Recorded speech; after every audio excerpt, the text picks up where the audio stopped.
Maiyegun làwa mọ̀ làmọ̀ tó dòdòdò.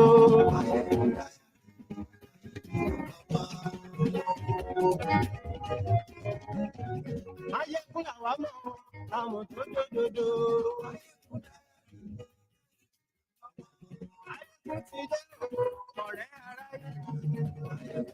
Hello there.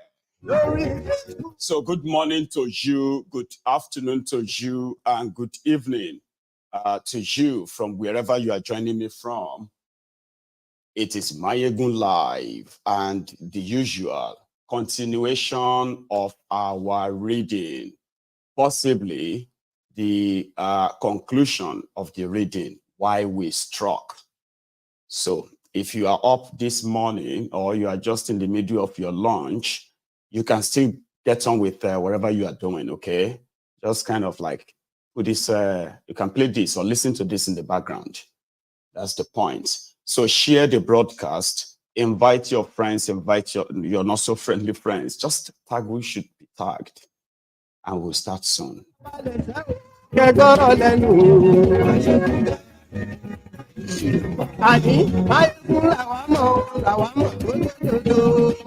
Yesterday, we started from page 84. That was chapter 4. We concluded that, and also the events of how the coup went. And the perpetrators didn't see it as a coup. They saw it as a revolution that would have revolutionized the entire system in Nigeria. We saw the participants, we saw the betrayer, we saw all of the old power play that eventually resulted into Ironi taking over of the country. In some part of Nigeria, there are those who grew up believing that the Igbos plotted the coup just because they wanted to take power. And Ironi was in fact one of them. So this manipulated part of history is so crucial because this has been part of what formed so many people's opinions or biases or prejudices towards one another in that contraption. So the story continues, and I will read. As usual, you can listen to it behind, put it in your background and listen, or you can sit there and engage with the video. It's up to you. Okay. So we are going to be starting with, we are going to start continue from chapter 6. And chapter 6 of Why We Struck by Major Adewale Ademoyega. So the revolution has ended. The coup has failed. Now, Ironi's turn. So from here, chapter 6, from page 149, Ironi's misadventure. By far, the first senior officer who felt highly moved by the January 15 coup and who wanted in all earnestness to carry on the struggle for the speedy realization of his objective was the commander of the Liberation Army of Nigeria, Lieutenant Colonel Victor Banjo. However, at the time of the coup, he had not yet earned the title of the commander of the liberator of the Nigerian Army Corps. Sorry, hang on. I think that's a jump. I'll take that again. It said, however, at the time of the coup, he had not yet earned the title of the commander of the Liberator Army of Nigeria. He was still the commander of the Nigerian Army Corps of Electrical and Mechanical Engineers. From the dawn of the coup, Lieutenant Colonel Banjo had been fired by the little amount of success that we had, and he was determined to stretch our success further. To bring about the realization of our objectives, He went all out to assist Ironi to take over the federal government and went further to urge the old man not only to accede to Nzeogu's demand, but also to bring the latter into the federal government. This was where he disagreed with those others who had Ironi's ears and who soon alleged that he was with us. As such, on the flimsy accusation that he entered the office of the Supreme Commander with a pistol in his pocket, he was arrested and sent to the same prison where some of our own group were already detained. So this was Ironi. At least we can all possibly remember his face, right? So that's Agun Ironi, who then took over power and cashing on the success of the coup. And it was considered that people like him were regarded as reactionaries, okay, who were not revolutionary soldiers, just like soldiers of fortune. This happened even before Nzeogu was arrested. Thereafter, Banjo was treated as if he was one of us. His second in command at the NAEME headquarters, Major Aganya, was also detained at the same time. Thus, by the time the remainder of us, except Ifeajuna, were brought in, there were 29 officers in detention.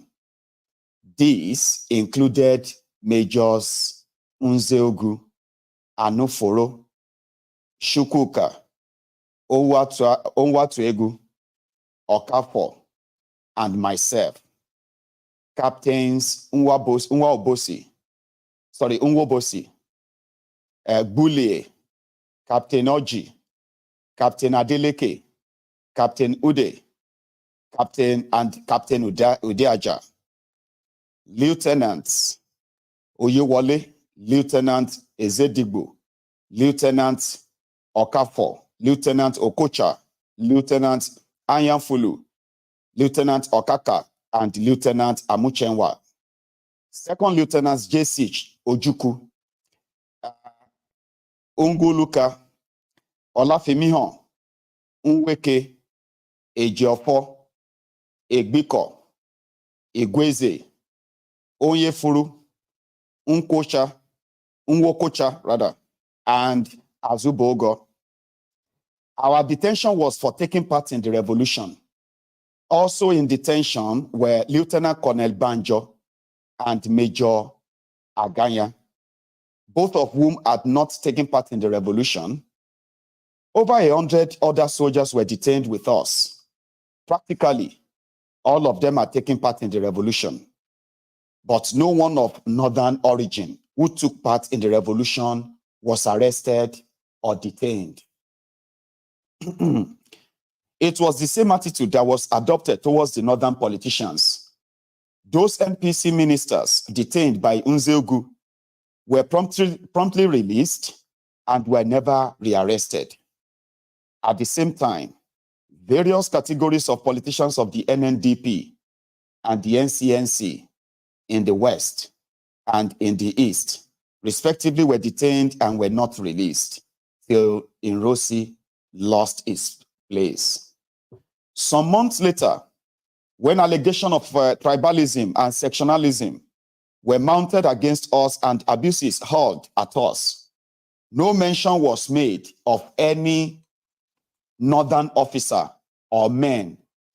It was made to seem as if they had neither taken part nor approved of the actions, whereas many northern officers and men did not only take part and approve of the coup, but were extremely jubilant and most vociferous that the revolution should continue.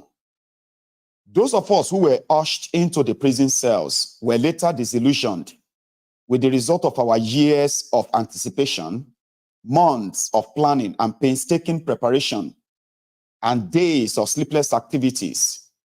We were incarcerated and were not told for how long. We were politically silenced since we had no followers, only sympathizers beyond the prison wall. Hence, our main concern should have been our freedom and the possible continuity or otherwise of our military career. But to those of us who were convinced revolutionaries, this was not so. What concerned us most was, what were Ironi and his henchmen doing with our revolution? It was one thing to cash in upon our revolution, riding upon the crest of the popularity of our action. It was entirely a different thing to channel rightly the flood that had been released. The flood was now in full flow. It was gushing, needing to be controlled and channeled. Was it wise for anybody, no matter how gargantuan in size, or stand akimbo in the center of the flood? We had set the ball rolling. But to keep the game going, was it not necessary to observe the rules of the game? We had initiated an action. Ironi had countered us with a reaction. At the same time, he pretended to follow our line of action. Was he not asking for even a more violent reaction than he himself had unleashed upon us? Again, we asked ourselves, could he possibly succeed in staging his own Hamlet without the prince? If Ironi knew that he was totally against us, the right line of action was for him to have reinstated the unpopular NPG government by merely replacing the lost personnel. Perhaps by doing so, it would have given those who tacitly believed in our own line a chance to regroup themselves together against the newly revamped government. If, on the other hand, it did tacitly believe in our own line, the only right thing to do was to have co-opted some of us into the military government. By then, we would have had as much chance as anybody else to further our own cause or meet new challenges.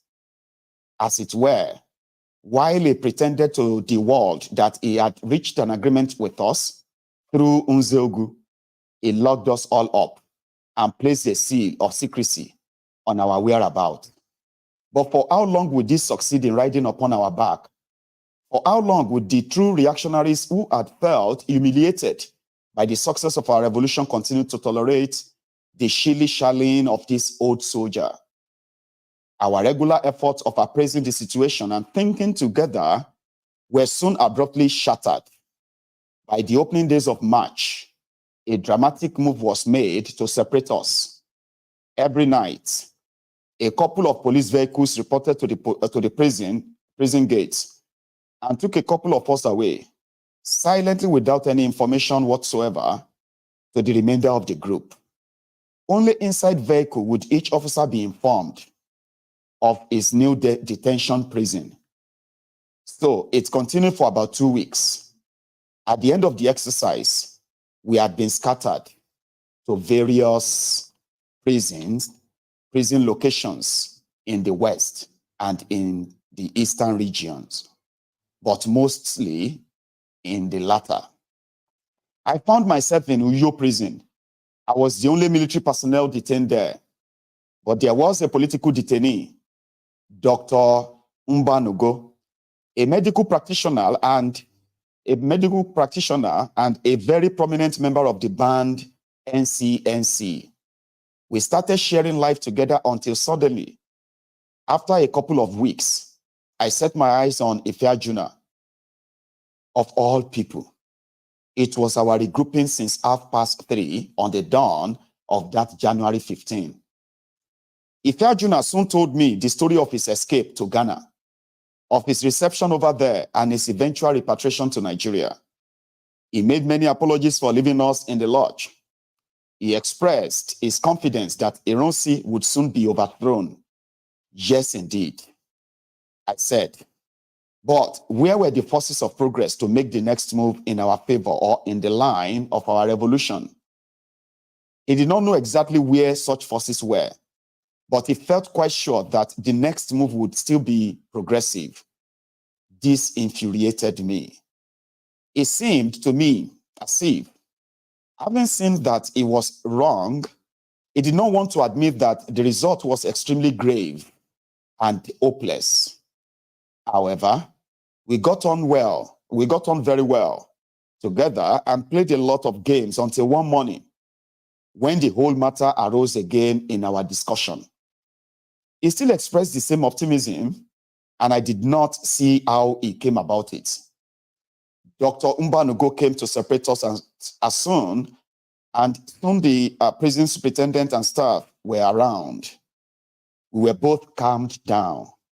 I was very much relieved that I had settled a thorny score with a friend and colleague. I did not even care that he was wounded. After that, we got on much more smoothly. On the other hand, the prison superintendent did not see it that way. He believed that the two of us were better separated. Hence, after a couple of weeks, the police vehicle was at the gate of the prison again, this time to remove me from Uyo to Warri prison, where I remained detained till the outbreak of the war. In Warri prison, I bumped into yet another political detainee. This time it was Oba C.D. Akran, Oba Akran, the former finance minister in the defunct Akintola government. I was meeting him for the first time, and I was rather surprised that he looked very much older than I had thought he was. Quite naturally, he was not enjoying his detention and wished that he was dead. I discussed with him all that they did wrong in the West. He simply laughed and laughed, wondering why young people like us expected them to be different from what they were. However, he was well fed with news. He believed that Ironi's regime was a regime of Igbo domination and that it will soon be destroyed by the Northerners. He also expressed his certainty that Igbos will be attacked and killed in many thousands in the northern region. I told him that I was all for the immediate destruction of the Ironi regime. I would even lend a hand in such a move if I was out. On the other hand, I said that I did not see that the Igbos and other Easterners, who were already predominant in the upper hierarchy of the army as at January 1966, and who now became even more predominant as at March 1966. The exact percentage were 60% in January and 73% in March. Wow. You can see where all the hatred came from now. How did the Igbos become 60, 73% in the army? Now you see where the war was coming, was actually like generated from, right? Anyway, let's continue. Would sit pecky if thousands of their own types were being destroyed? The old Oba gave a wait and see nod. Something like wait and see. This was before the genocidal war. The misgovernment of Ironi was scandalous. While still at Kirikiri, Ojukwu and I had dubbed his government the do-nothing government. He was really afraid to move his feet. He therefore dragged his feet instead of moving them. He was also afraid to lift his fingers. Therefore, he clasped them instead of lifting them. Moreover, the fear of Ojukwu really haunted him. More so, because he did not fulfill his promise to the masterly officer. As such, rather than enjoy his nights peacefully in his bed, even if he were to take every night to be his last, he moved often out of the state house, which he had submerged in an ocean of military defensive weaponry. Quite often, he went quietly and almost undefended into a gunboat of the Navy on the lagoon. There, he passed his night secretly, like a sailor. Before the first light of the next morning, he would be back at the state house once more, the supreme commander.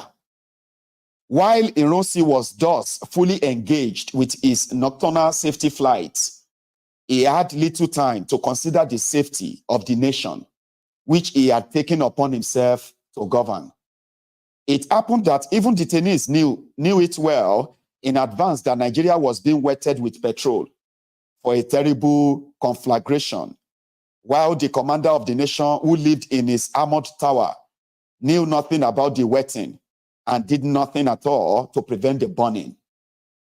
Nonetheless, if Ironi had no time, how about his co-reactionaries and co-revisionists, men like Ojukwu and Madiebo and Igboba, who helped him to destroy and get a quick and neat end to Nzeogu's revolution? If they knew of the wetting, what did they do to prevent the burning? Perhaps Madiebo, they all rushed to the Supreme Commander, requesting him to command the wetting so that it could dry up and disappear. And when they saw that he failed to so command it, what did they still do to prevent the conflagration? Nothing. They did something, of course. They tried to save their own heads, while the inferno engulfed thousands of their own type who had placed their trust in them for protection. If the truth must be spoken, Ironi had explicit faith in his own type of Nigerians. The non-revolutionary and the reactionary type of Easterners and Midwest Igbos. Therefore, as soon as he had taken over the reins of power, he promoted more than 12.5 of them from major to lieutenant colonel and gave them all the senior and sensitive positions in the army and air force. Apart from this, only 3 others were promoted from major to lieutenant colonel, and those 3 were northerners. Their promotion stepped from the guilt of Ironi and his ill-conceived notion of placating the northerners. But in so promoting the northern officers, he jumped over the heads of 5 Yoruba officers, whom he did not care for, thus giving people the impression that the coup was designed and executed to achieve and promote Igbo domination of Nigeria. Again, by so doing, he alienated the relatively few senior Yoruba officers who also needed to be placated. If placation was necessary for the northerners, in this way, he separated the Easterners and the Midwest Igbos from the remainder of the officers of the armed forces.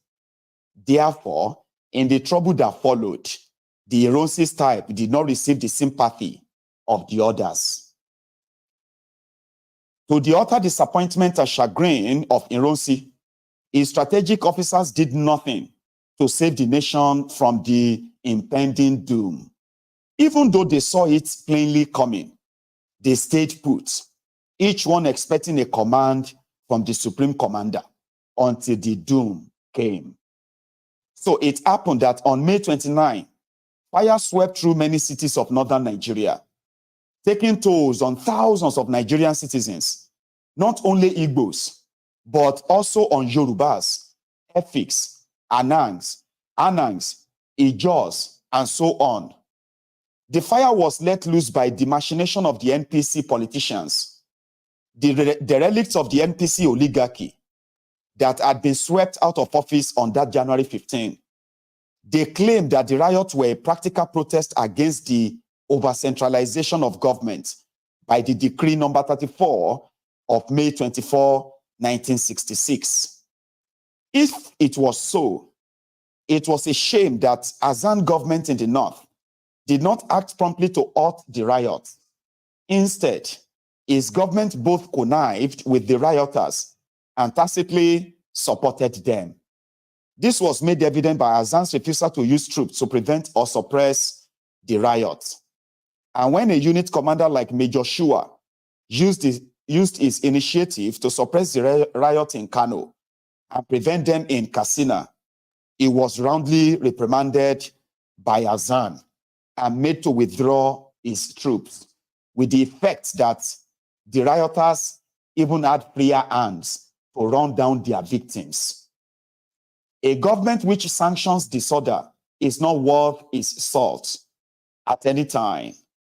Also, a government which uses disorder as an instrument to intimidate some of its subjects can be said to be extremely evil and tyrannical. Having said that much, let me return to the Ironi regime. The regime rode in upon the crest of popularity that greeted the coup. In the eyes of average Nigerian, the army was a reputable institution which had earned laurels for itself abroad during its services with the United Nations in the Congo. At home, it had remained more or less sacrosanct, untouched by the notoriety that had plagued many public institutions. On ceremonial occasions, it had appeared immaculate and extra disciplined. In internal security operations, it had appeared impartial and unsullied by the corruption of the politicians. When it turned out to save the country from disintegration on January 15, the whole country gave a sigh of salvation and hope. For instance, the Daily Times in its front page comment on January 18, 1966, commented, in quote, "For some time now, almost right from the day we came onto our own, the country has been, as it were, at the sick bay. We have been groping along, rudderless, hesitant, unsure which foot to put forward first. For some time now, almost right from that day in October 1960, when we put out flags and buntings in celebration of the dawn of a new era, our experiment in parliamentary democracy, Westminster's fashion, which we watched our old masters practice, may have flourished, but it certainly did not appear to flourish. Opposition was virtually reduced to a position of nullity. For a long time, instead of settling down to minister onto people's needs, the politicians were busy performing a series of 7 days wonders, as if the art of government was some circus show. John Citizen was not amazed, but he was powerless. He was helpless. Indeed, at one period, it seemed as if the country had reached the famous last days about which Paul wrote to Timothy, the days when men become lovers of selves, covetous, proud, without natural affection, truce breakers, false accusers, fears, despisers of those that are good, heady, high-minded. Still, we grubbed along as John Citizen, watched politicians come the base by which they ascended. We grubbed from one trouble to another, from one calamity to another. It was too much. It was enough. But none there was to bail the cat until the last straw that broke the camel's back. Today, there is a new regime in the Federal Republic of Nigeria, a new military regime. About time too. The new administration deserves praise for the calm manner it effected the change without causing public panic. Something just had to be done to save the Federation. Something has been done. It is like a surgical operation which must be performed or the patient dies. The operation has been performed. It has proved successful and it is welcome. We must trust in the head of the new federal military government. We are satisfied that he is capable of bringing peace that has eluded us for so long. We believe that he is capable of restoring law and order in this 8-ton country of ours. He can redeem the fortunes of the Federation and put it on the high road of unity, tranquility, and success. This comment by the Daily Times was typical of what every Nigerian newspaper published in appraisal of January 15 coup. Although it was made clear to certain observers that there was a dichotomy in the army. Yet the swiftness with which it was removed made it seem more like play acting, as if the disagreement did not really exist. Hardly, therefore, could the people tell much difference between the Nzeogwu group of revolutionaries and the Ironi group of reactionaries. More so, because Ironi did not publicize this difference and deliberately refused to tell the world that Nzeogwu and his group had been clamped in jail. If, therefore, Nigerians expected an active, dynamic, revolutionary, and progressive government to follow the coup, they were justified.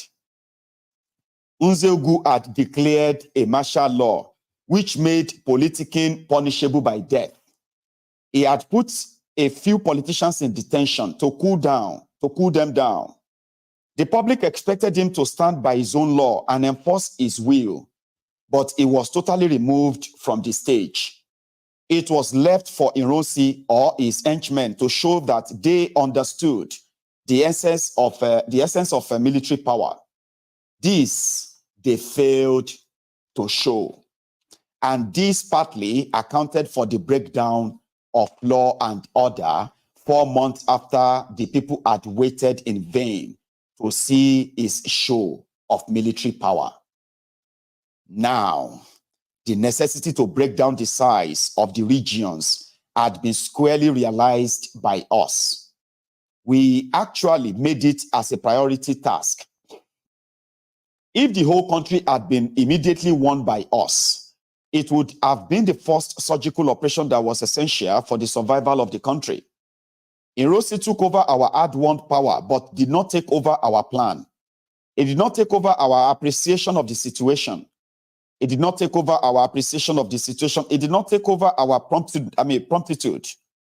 It was not so easy for a man who had been used to executing orders in his duty hours, sipping beer in his leisure hours, and who rose up fitfully one morning to suppress a coup. But by the end of the same day, found himself made supreme commander of the armed forces of the nation and the head of state into the bargain, to know what exactly to do with it.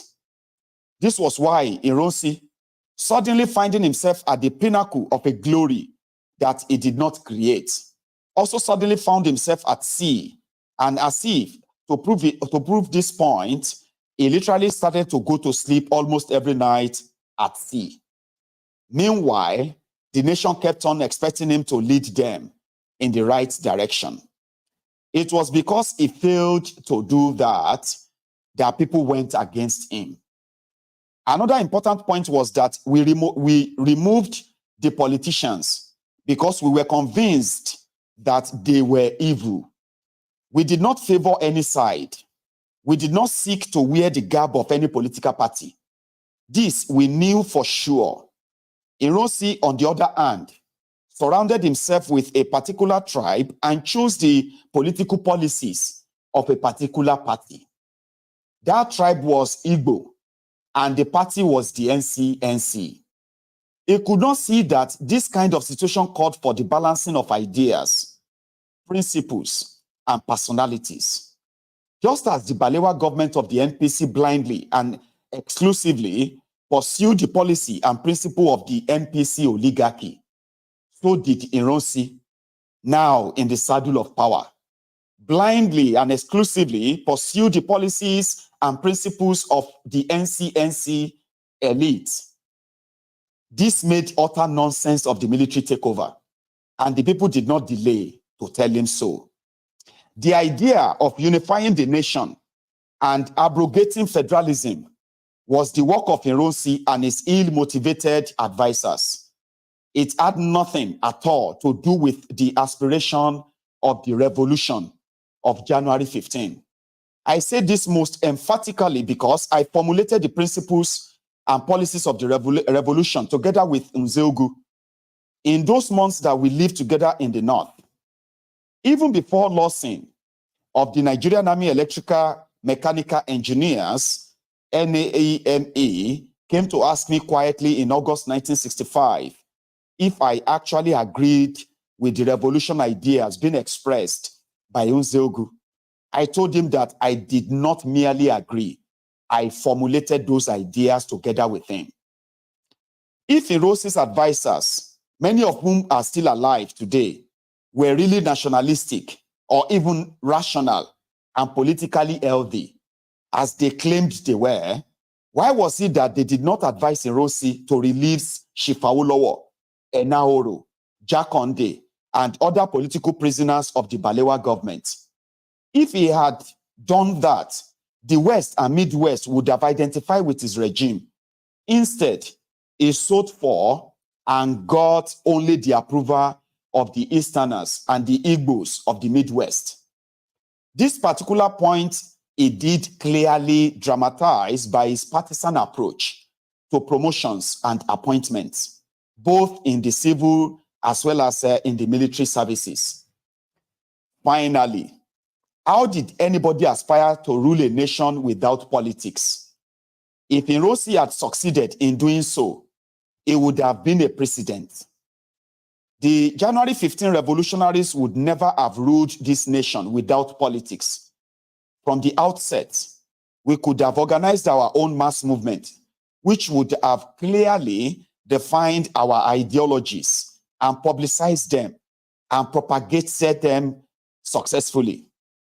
A similar thing had worked and established the military government of Egypt right from 1952 to this day, 1981. So much for Irosi's shortcomings. How did he meet his Waterloo?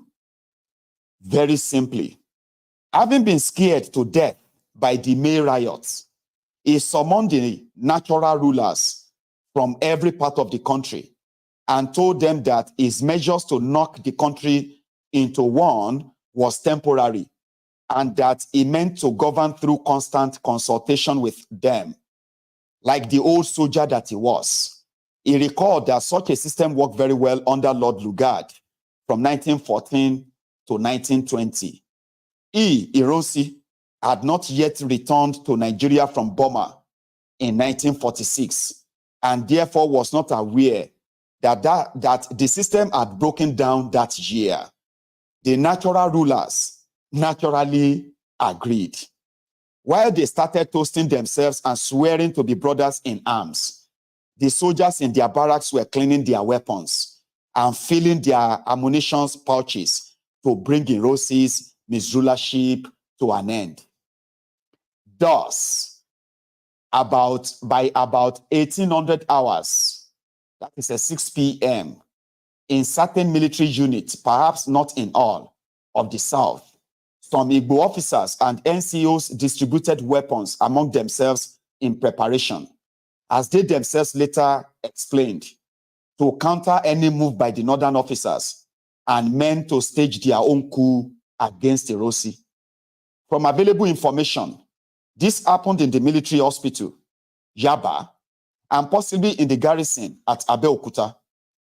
At that time, the Yaba hospital was the exclusive preserve of Southerners. So the irregular distribution of arms did not spark off any reaction. But apparently in Abeokuta, it did. So the northern group saw this as the opportunity that they had been waiting for. They struck first by late evening, perhaps in anticipation of a night attack by the Igbo officers. However, because they were already poised for this action, they did not delay to communicate with Lagos, Ikeja, and Ibadan, wherein the same northern group went into action and slaughtered off several eastern officers and men. By the next morning, Irosi and his host, Lieutenant Colonel Fajuyi, and the military governor of the West, were both arrested by Major Danjuma and his accomplices. They removed the arrested leaders to a nearby bush, tortured them, and shot them. It was the dramatic end of the regime of deceit, bad faith, ambivalence, misdirection, and misrulership. Irosi's regime was a colossal failure. I'll take a tea break. You hear what I told you? You know, I usually say it on Maiyegun's Diary Political all the time that our ancestors, they were not all good and they were not all bad. Majority of them, they played the politics of the era, which now shaped our own lives today.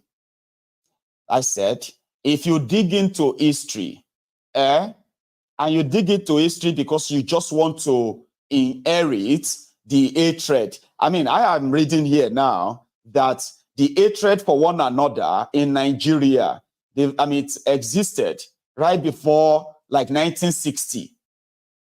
Like, why were they hating themselves? Our own ancestors, why were they hating themselves? Because of power, because of money, because of whatever other things that they felt were those important things to them at the time. Nothing national to say.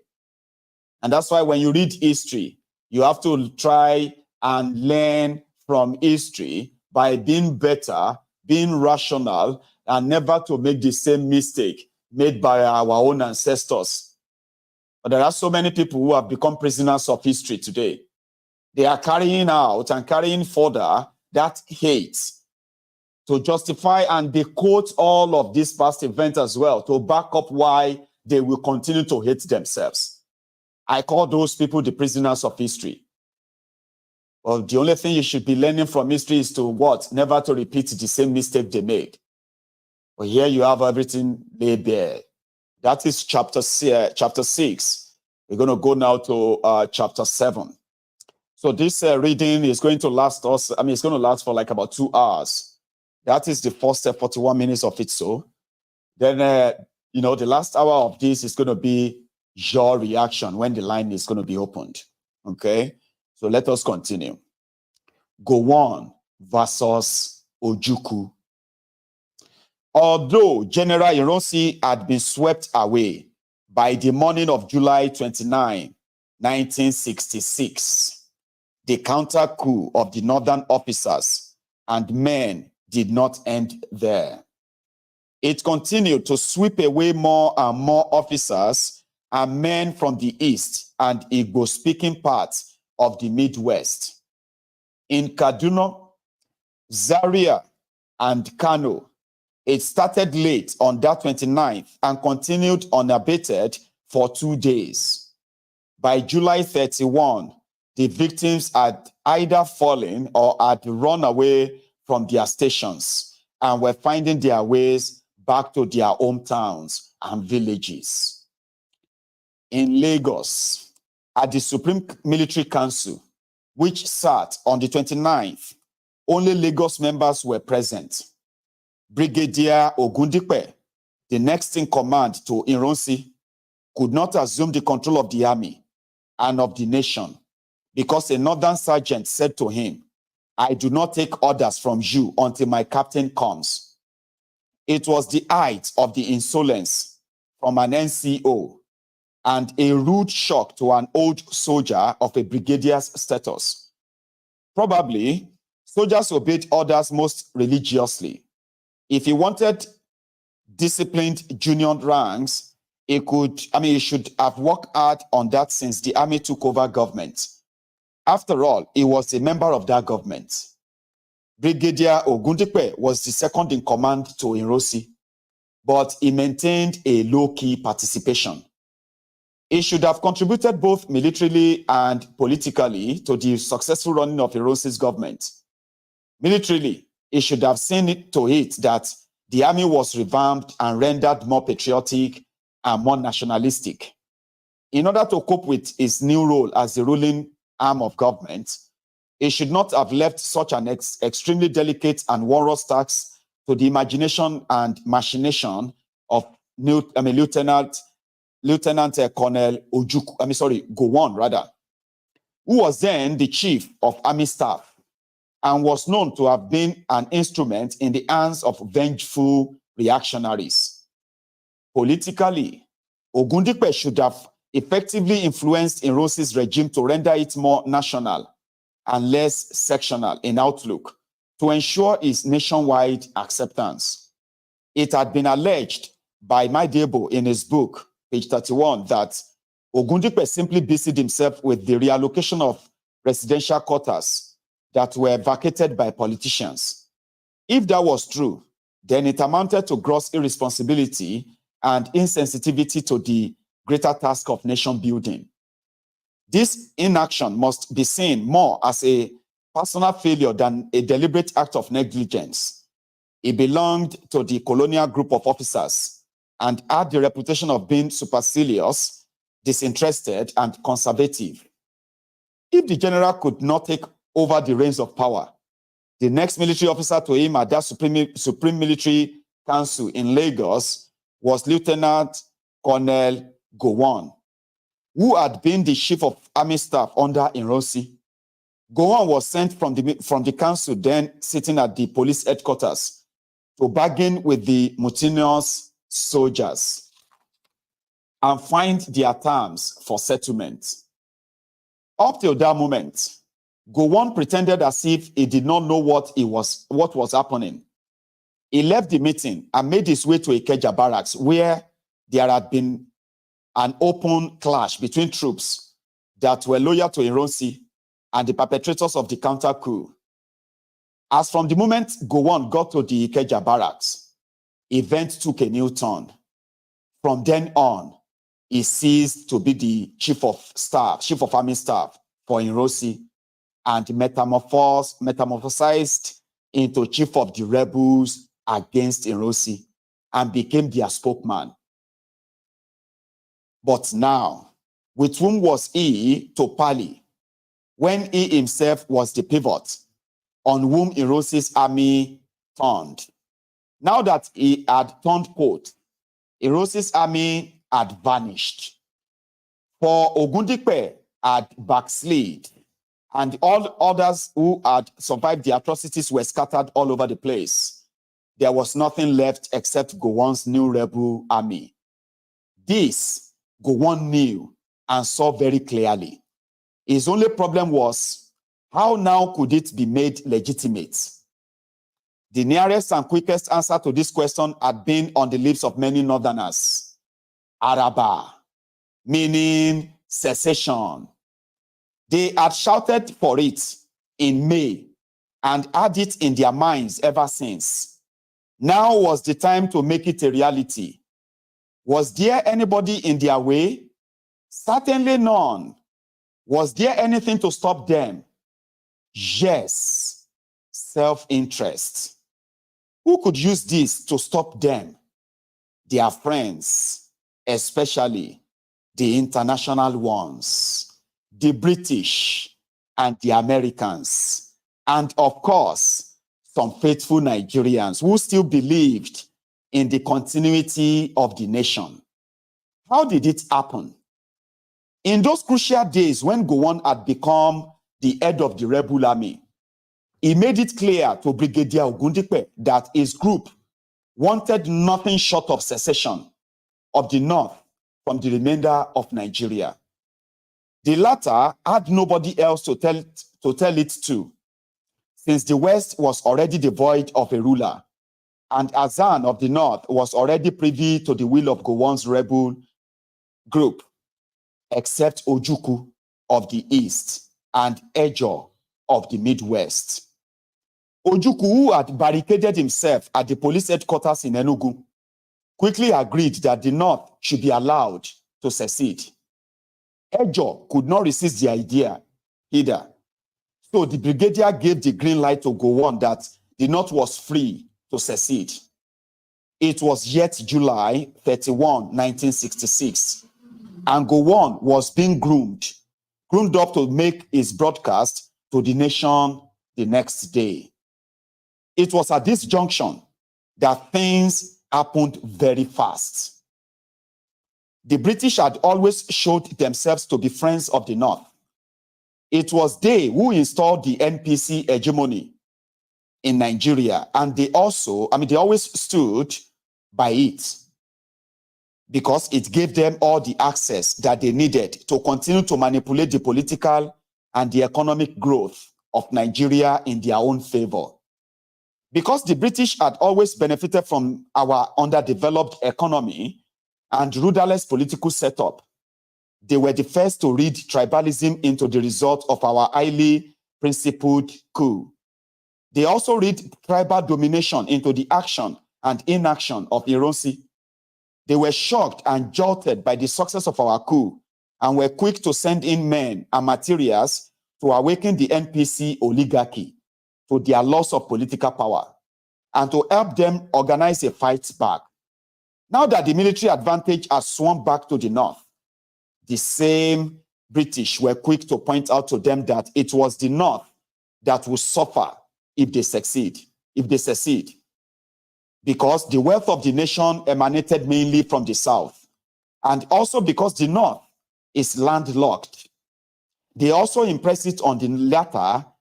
I'm going to hold on there. Do you now understand that the people that are more lousy, more louder, calling the Eastern Nigeria landlocked, they are actually the real people who are landlocked into the Sahara Desert. And when the British finally advised them on how to go about it, after the war, they decided to carve out the Eastern Nigeria by creating a politically created region that they call Niger Delta or South-South, so that they can continue to give the impression that Igbo land, for example, remember this is the old Igbo thing, this old tribal calling it the 1966 coup, calling it Igbo coup, wasn't an idea of anyone from Nigeria. It was a British idea, the British propaganda. They are the ones who continue to label it Igbo this, Igbo that, Igbo this, Igbo that. But listen, remember that word, landlocked. The Igbo land is a landlocked area. If they want to break away, they should break away. They will suffer. Northern Nigeria, that is a landlocked region, continue to play that card. And there are so many Southerners who believe that too, that Igbo land is landlocked because they have created the artificial Niger Delta, South-South too, out of the whole Eastern region. I will continue. They also impress it on the latter that they needed only press for the same political advantage as they used to have. This was how the secession speech, already drafted for Gowon to broadcast on August 1, was hastily edited to remove the secession aspects. Nevertheless, that same speech, though hastily mutilated, has remained an everlasting document to prove that the North aimed solely to succeed after the July 29 counter-coup. The speech read in part. Suffice to say that putting all consideration to test, political, economic, as well as social, the base for unity is not there or is so badly rocked, not only once, but several times. Off quote. The next question is, how did it come that the North, which aimed at secession, turned around and fought for the integrity of Nigeria, while the East, which did all at the time, worked for and aimed at the integrity of this nation, swung ground to wear the garb of and fight for secession? The answer hinges on two things: the uncontrolled and continued perpetration of atrocities by the northern fanatics upon Easterners in general, and the Igbos in particular, and the personal character of Ojukwu vis-a-vis that of Gowon. We were all witnesses to the fact that the May riot went out of proportion to what could be termed a political protest against Ironi. That is to say, such protests, if spontaneous, would have been localized and would be less virulent and much less violent than it was. But it was organized.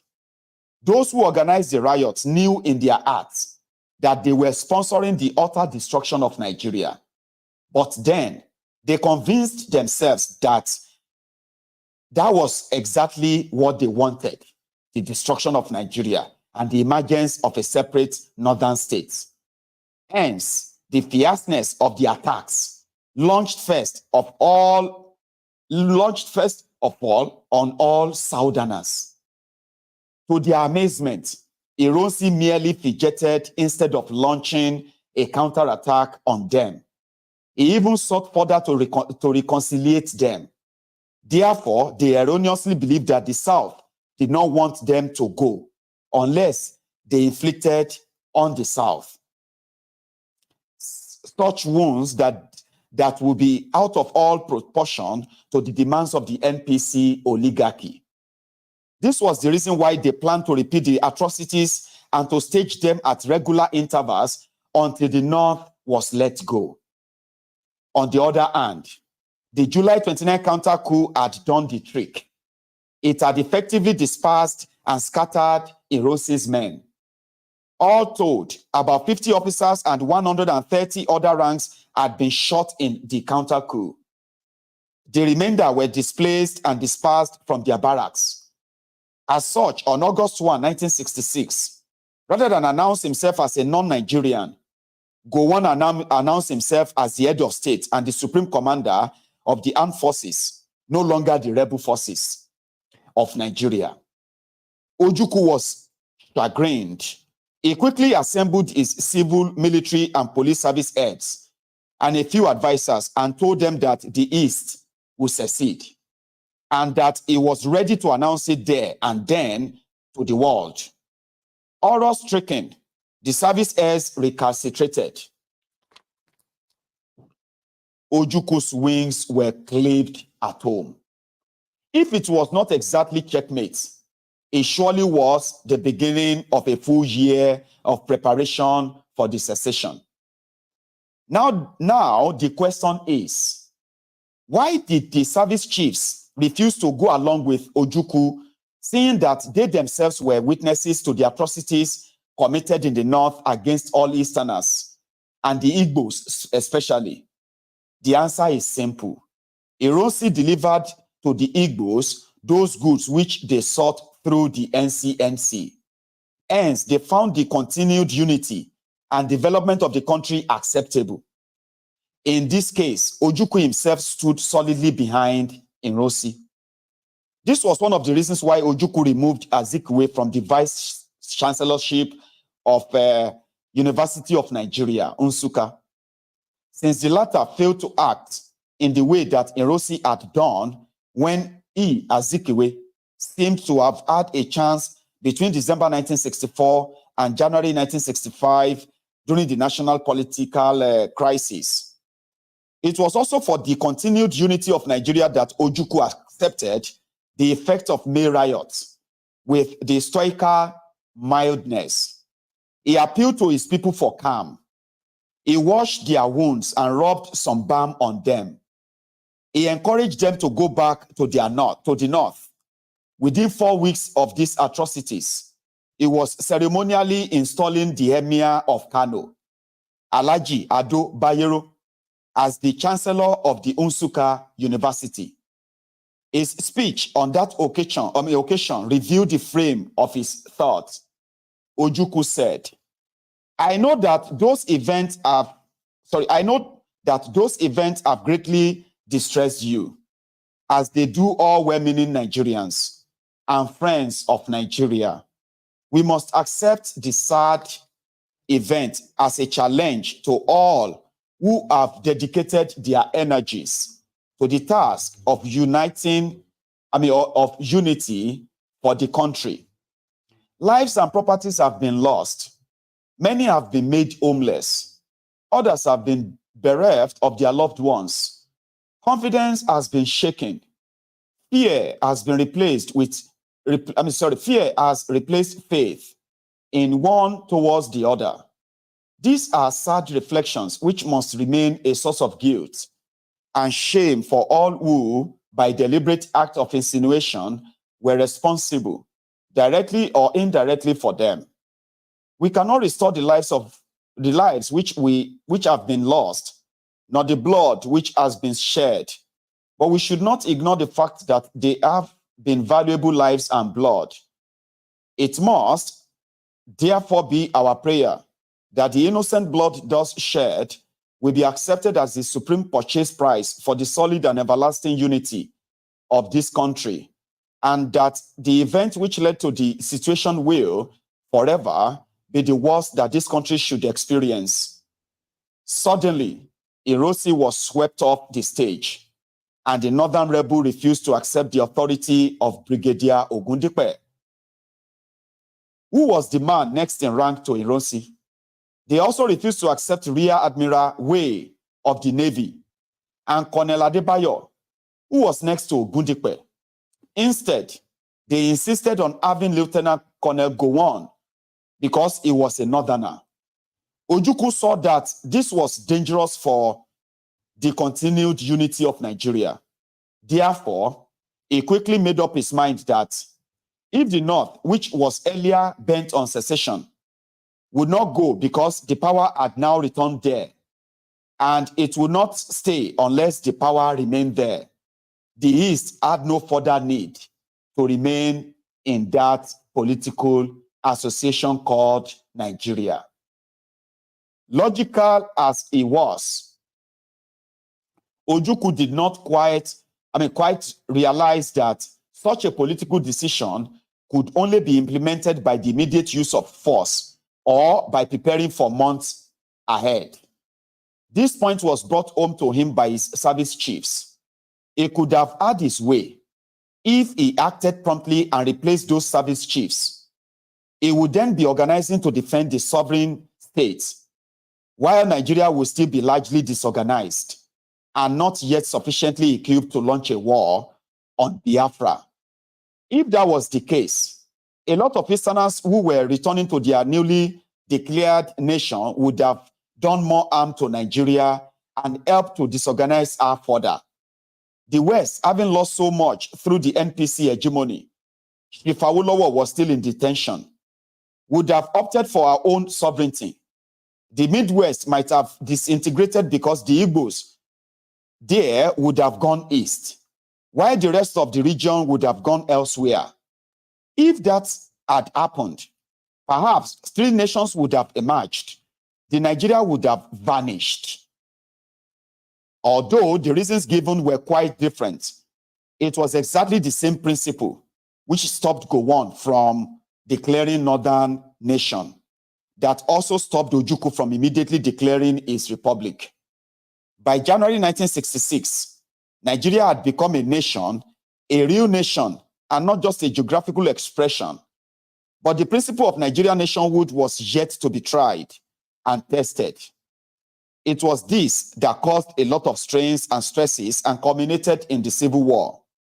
The emergence of one Nigeria from one strains and stresses and war was proof that the Nigerian nationhood had already arrived. When on January 15, our revolution was launched, it was welcomed because it came as a painless surgical operation designed to heal a sick Nigeria. But when horrible atrocities escalated from May to August, everybody was shocked, depressed, and saddened. It spelled doom to the survival of the nation, whereas the January 15 revolution was edifying to the nation. The May, July, September atrocities were simply petrifying and destructive to the nation. It could have finished the nation at once, but the spirit of the revolution still lived in the hearts of our people, particularly because the generations that had been born as Nigerians had outnumbered those that were born only for their own part of the country. Hence, the failure of the backward-looking people to destroy the nation outright. The differences between their lines of action in the months ahead hinged very much on their different personalities. In other words, the clash of interests had subsided and the clash of principles had subsided. It was the clash of personalities that remained and led to the Civil War and the utter defeat of Biafra. Now, let us do an appreciation of the situation, not in the military, but in the political sense. First, on the federal side, Gowon had been hauled into the saddle of power by forces that were greater than himself. He did not claim to have control over those forces.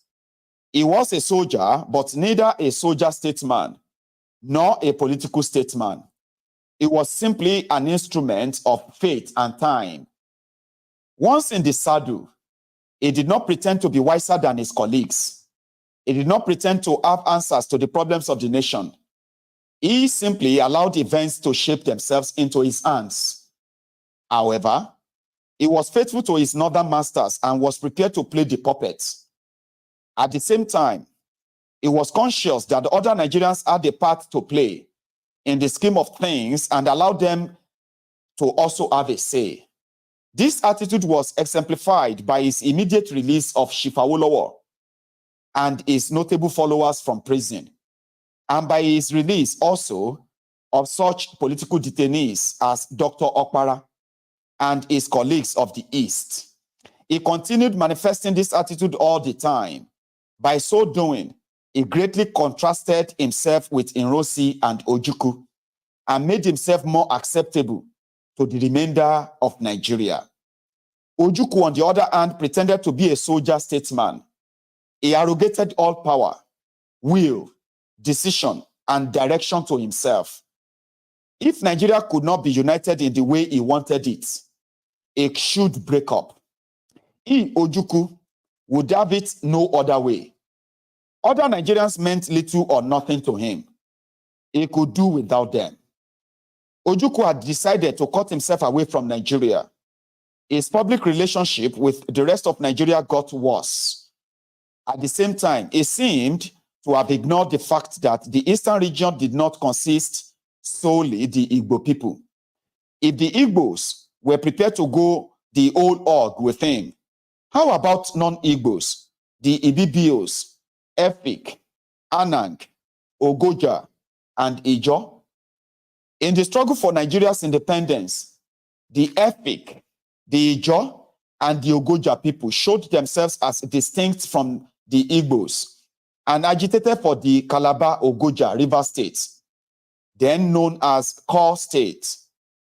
As a matter of fact, if the eastern region had the same type of unrest as in the west, the Balewa government would not have hesitated to use it as an excuse to take over the government of the east, install their own henchmen in Enugu, and as a follow-up, excise the core state out of the region. That would have cut the wings of some Igbos who in the past had wanted the north broken into bits, but surely not the east. Hence, they supported the call for the Middle Belt states, but not the call for the core states. It was mainly to prevent the machination that worked in the west from being tried in the east that the NCNC joined with the AG Action Group in the UPGA. It was a means of smashing diabolical designs of the NPC oligarchy in the east. That such a diabolical plan did actually exist was proved a few days after military takeover in January 1966. Adaka Boro, a former student of the Nsukka University, in spite of the new military takeover, started an uprising in the rivers, which under the Balewa government would have been used as an excuse to declare a state of emergency in the east. The new military government of Ironi simply suppressed that uprising and imprisoned Boro and his gang. Now, Ojukwu should have known that if the core state people wanted to remain in Nigeria, they would be difficult to pull out. During the Ironi regime, neither Ironi himself nor Ojukwu showed any depth of feeling or respect for these minority groups. Therefore, since their own interests were paramount in their own minds, they did not feel compelled to go with the Igbos. If Ojukwu had cared to come out of his own shell and seen what was happening to Nigeria, he would most quickly have dropped the idea of Biafra altogether in the months of protracted negotiations between himself and Gowon. He would then have sought ways and means of obtaining the best possible concessions for his own people who had suffered most. though not alone, since the northern atrocities raged in its fierceness. In support of this view, soon after the September-October atrocities, and while Ojukwu was busy convincing himself that he was being forced out of Nigeria, a group of the leaders of the minority people of Eastern Nigeria, led by Chief E.O. Eyo, petitioned Governor Azan to bring his force into Eastern Nigeria in order to free them from the clutches of the Igbos. The same E.O. Eyo had earlier proved in the days that Zik governed Eastern Nigeria that his own interests and those of his people were quite distinct from the interest of Zik and his people. In April 1966, the same Chief Eyo told both Ifeajuna and myself that he was first and foremost an Ibibio and then a Nigerian. This contrasted with our own stance that we were first and foremost Nigerians before we were Igbo, Yoruba, respectively. If only Ojukwu had reckoned with the resolute ethnic consciousness of such people, he would have discarded the idea of secession. But principles are of varied qualities. Some are high, others are low. However, the principle of revenge is by no means a high one. It is one of the lowest in the human scale of values. That is why revenge is called wild justice. In the same vein, the atrocities perpetrated by some northerners stood forever condemned in the eyes of the civilized world because it was a revenge. On the whole, it was Ojukwu who was tightening himself up and barricading himself in order to be alone, while Gowon, who started by hiding himself in Ikeja barracks and by moving around disguised in hospital ambulances, began to feel freer, more relaxed, and less alone. It was the same people whom Ojukwu was laboring to carry away from Nigeria that persistently urged Gowon to come over to the east to save them. Between the months of August 1966 and January 1967, negotiations were going on at various levels between Enugu and Lagos. It was clear that Ojukwu had not recognized Gowon as the supreme commander for two reasons. The first was that the death of General Ironi had not been officially announced, and consequently, the post of the head of state and supreme commander had not yet become vacant. Secondly, Gowon was not rightfully entitled to the headship of the government. In the order of seniority, after Ogundipe and Adebayo, there were still three other lieutenant colonels before Gowon. These were Imo, Effiong, and Njoku, all from the Eastern region. At the Adiok Committee on Constitutional Conference held in September 1976, all the regions except Midwest asked for a confederal arrangement which would grant to the regions a greater measure of autonomy than they had enjoyed before January 1966. The military officers that had their hands on the trigger in those days were mostly from the middle belt of Nigeria. They did not see any future for themselves in a new arrangement, which made the North more autonomous than in the days of Sardauna. They requested for a new constitutional arrangement that would weaken the regions and strengthen the center. They too forgot that tension was very high in the country just then, and that they themselves had, by their contribution to the wholesale slaughter and dispersion of the Easterners, made the immediate regrouping of the groups part of the country unacceptable. The result was that though they forced the North to change its stand at the conference so that it started to agitate for something that was exactly opposite to its original memorandum, they could not at the same time force the East to agree. Earlier, it had already been agreed that military personnel should be returned to their regions of origin, except that there should be mixed troops in Lagos as an interim measure. In compliance with these agreements, the northern troops were withdrawn from the east, but they still occupied the west because they were yet in the west. That region did not fed free to give vent to his own political feelings. This fact was effectively expressed by the leader of the region at the conference, Chief Awolowo, who accused the North of taking advantage of their military stranglehold on the country.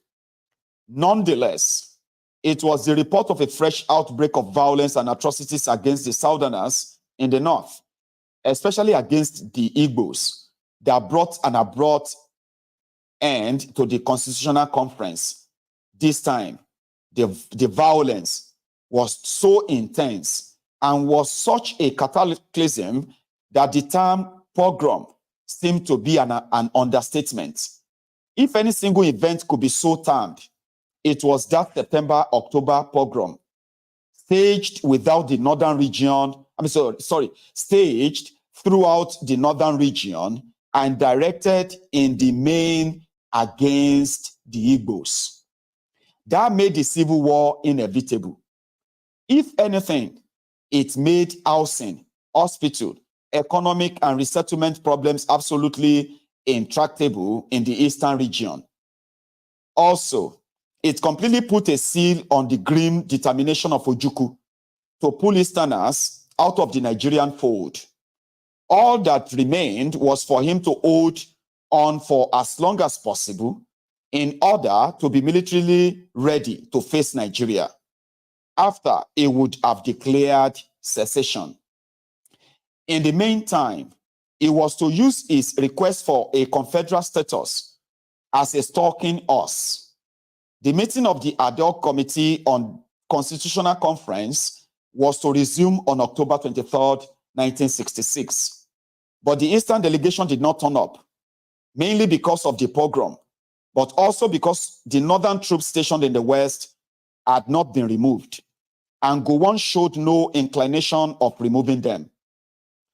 The West, too, had become frustrated by Gowon's refusal to withdraw the troops, and consequently, Chief Awolowo had resigned his place as leader of Western delegation.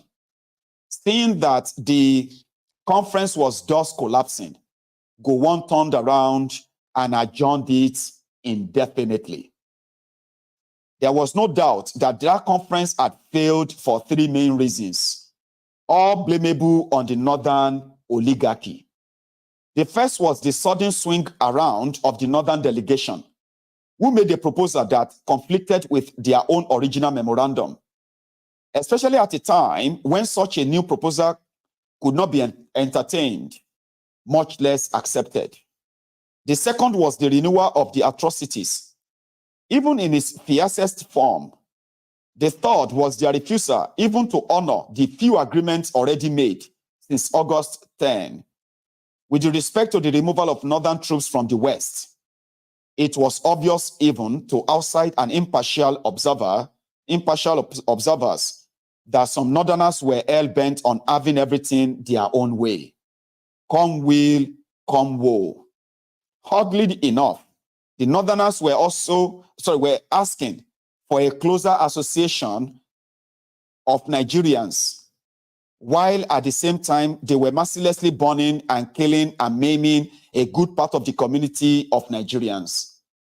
It was an inconceivable contradictions between wish and practice, and between desire and doing, that seemed purely fictional, but could only be made real in a community of savages. After the failure of the Constitutional Conference, negotiations continued between Ojukwu and Gowon, simply because it was easier and better to jaw than war. Since Ojukwu was not ready in terms of military might, he deferred taking the plunge. He was determined not to go to Lagos to attend a meeting of the Supreme Military Council, because he was sure that it would be unsafe and unwise for him to do so. However, it was General Ankara of Ghana who stepped successfully into the gulf that separated Lagos from Enugu. As a former friend of both Ojukwu and Gowon, he used his good offices to arrange a meeting of the military rulers of Nigeria to take place in Aburi, Ghana, on January 4 and 5, 1967. The British also played their own part to make the meeting possible. After being assured of his safety, Ojukwu attended. It was the first time that the meeting of the Supreme Military Council of Nigeria had been attended by all the regional governors since Ojukwu took over power. There were 4 military governors: Colonel Adebayo for the West, Lieutenant Colonel Ejo for the Midwest, Ojukwu for the East, and Azan for the North. Major Johnson was there as the military administrator of Lagos. So also were Commodore J.E. Way, the Navy Commander, Alhaji Ka Salem, the Inspector General of Police, and Mr. T. Omobari, the Assistant Inspector General of Police. The Aburi conference lasted for 2 days. It seemed as if all the other members of the council from Nigeria had come to meet and reconcile with Ojukwu, because he was the only one who had not attended earlier meeting in Nigeria. Nearly all the proposals put forward by him were adopted unanimously. At the instance, the council collectively avowed not to use force to settle the Nigerian crisis. At its instance, the council considered a confederal status to the regions without any adjustment of boundaries. Also at its instance, the council agreed to a law of collective responsibility which vested all the powers of the Federal Military Government, FMG, in the Supreme Military Council, making a unanimous concurrence imperative. It was agreed as well that the head of the Federal Military Government should assume the title of Commander-in-Chief of the Armed Forces of Nigeria. The atmosphere of the meeting was very cordial, saving that Ojukwu did not participate in the humor side of the show. At the end of the meeting, it was agreed that the resolutions of the meeting should be embodied in a decree to be issued by Lagos with the concurrence of the military governors. Ojukwu had scored all his points at the meeting. If Gowon were to be faithful to the resolutions, the Nigerian civil war might have been averted. But as was usual with him, as soon as Ojukwu stepped down in Lagos, he gave his ears to the federal civil servant and to his northern masters, who advised him that he had conceded too much to Ojukwu. There and then, he was prepared to dishonor his own word and break the terms of the Aburi Agreement. Thus, before 17th, 1967, it had to be passed by the Supreme Military Council meeting, which sat in Benin on March 10. But Ojukwu did not attend that meeting because he had earlier rejected the draft of that decree, which made a mockery of the Aburi resolutions. The really offending clauses of the decree were Section 70 and Section 71, which empowered the Supreme Military Council to declare a state of emergency in Nigeria. If the head of the federal military government and his least 3 of the governors agreed to do so, Section 71 also empowered the head of the federal military government in agreement with at least 3 of his governors to legislate for any particular region whenever they deem it fit during a state of emergency, with or without the consent of the governor of that particular region. In effect, Gowon had thus taken power unto himself to deal with Ojukwu whenever he pleased, how he pleased, and as long as he pleased. Naturally, Ojukwu rejected that decree. The whole basis of hope and confidence had thus been shattered. What remained was, who would be first to throw the stone? Ojukwu had earlier threatened that if the Aburi resolution were not fully implemented by March 31, which in those days marked the end of the financial year, he would feel free to take steps to implement those resolutions in the Eastern region. For this reason, everybody was poised to see what he would do by that date. Yet, he hastened slowly. All the same, on that day, March 31st, Ojukwu promulgated his Revenue Collection Edict 2, 1967, which to all intents and purposes gave him financial liberation from Nigeria. It stated that any revenue due from any source whatsoever in Eastern Nigeria and collected in Eastern Nigeria for or on behalf or payable to the federal government shall be paid to the government of Eastern Nigeria. In retaliation, the federal government announced that it would take stern measures against Eastern region. These were economic, political, and diplomatic measures. At the same time, Gowon threatened to use force to protect the minorities if the East seceded. It was on this last issue that some members of the Supreme Military Council disagreed with Gowon. For instance, it was well known that both the governors of the West and of the Midwest decried the use of force. Colonel Adebayo was unequivocal about this, while reaffirming his faith in the solemn Aburi agreement that force would not be used to settle the crisis. He declared, "I need not tell you what horror, what devastation, and what extreme human suffering will attend the use of force. When it is all buried, we shall find, as other people have found, that it has all been futile, entirely futile, in solving the problems we set out to solve." Off quote. In this, the governor was speaking for the people of the West, who at that time spearheaded the move for a peaceful settlement of the national crisis. Those moves were initiated from various quarters.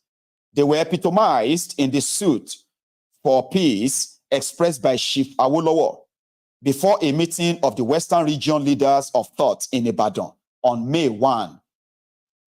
And again, this is May 1, 1967, and again before Lieutenant Colonel Ojukwu in Enugu a few days later.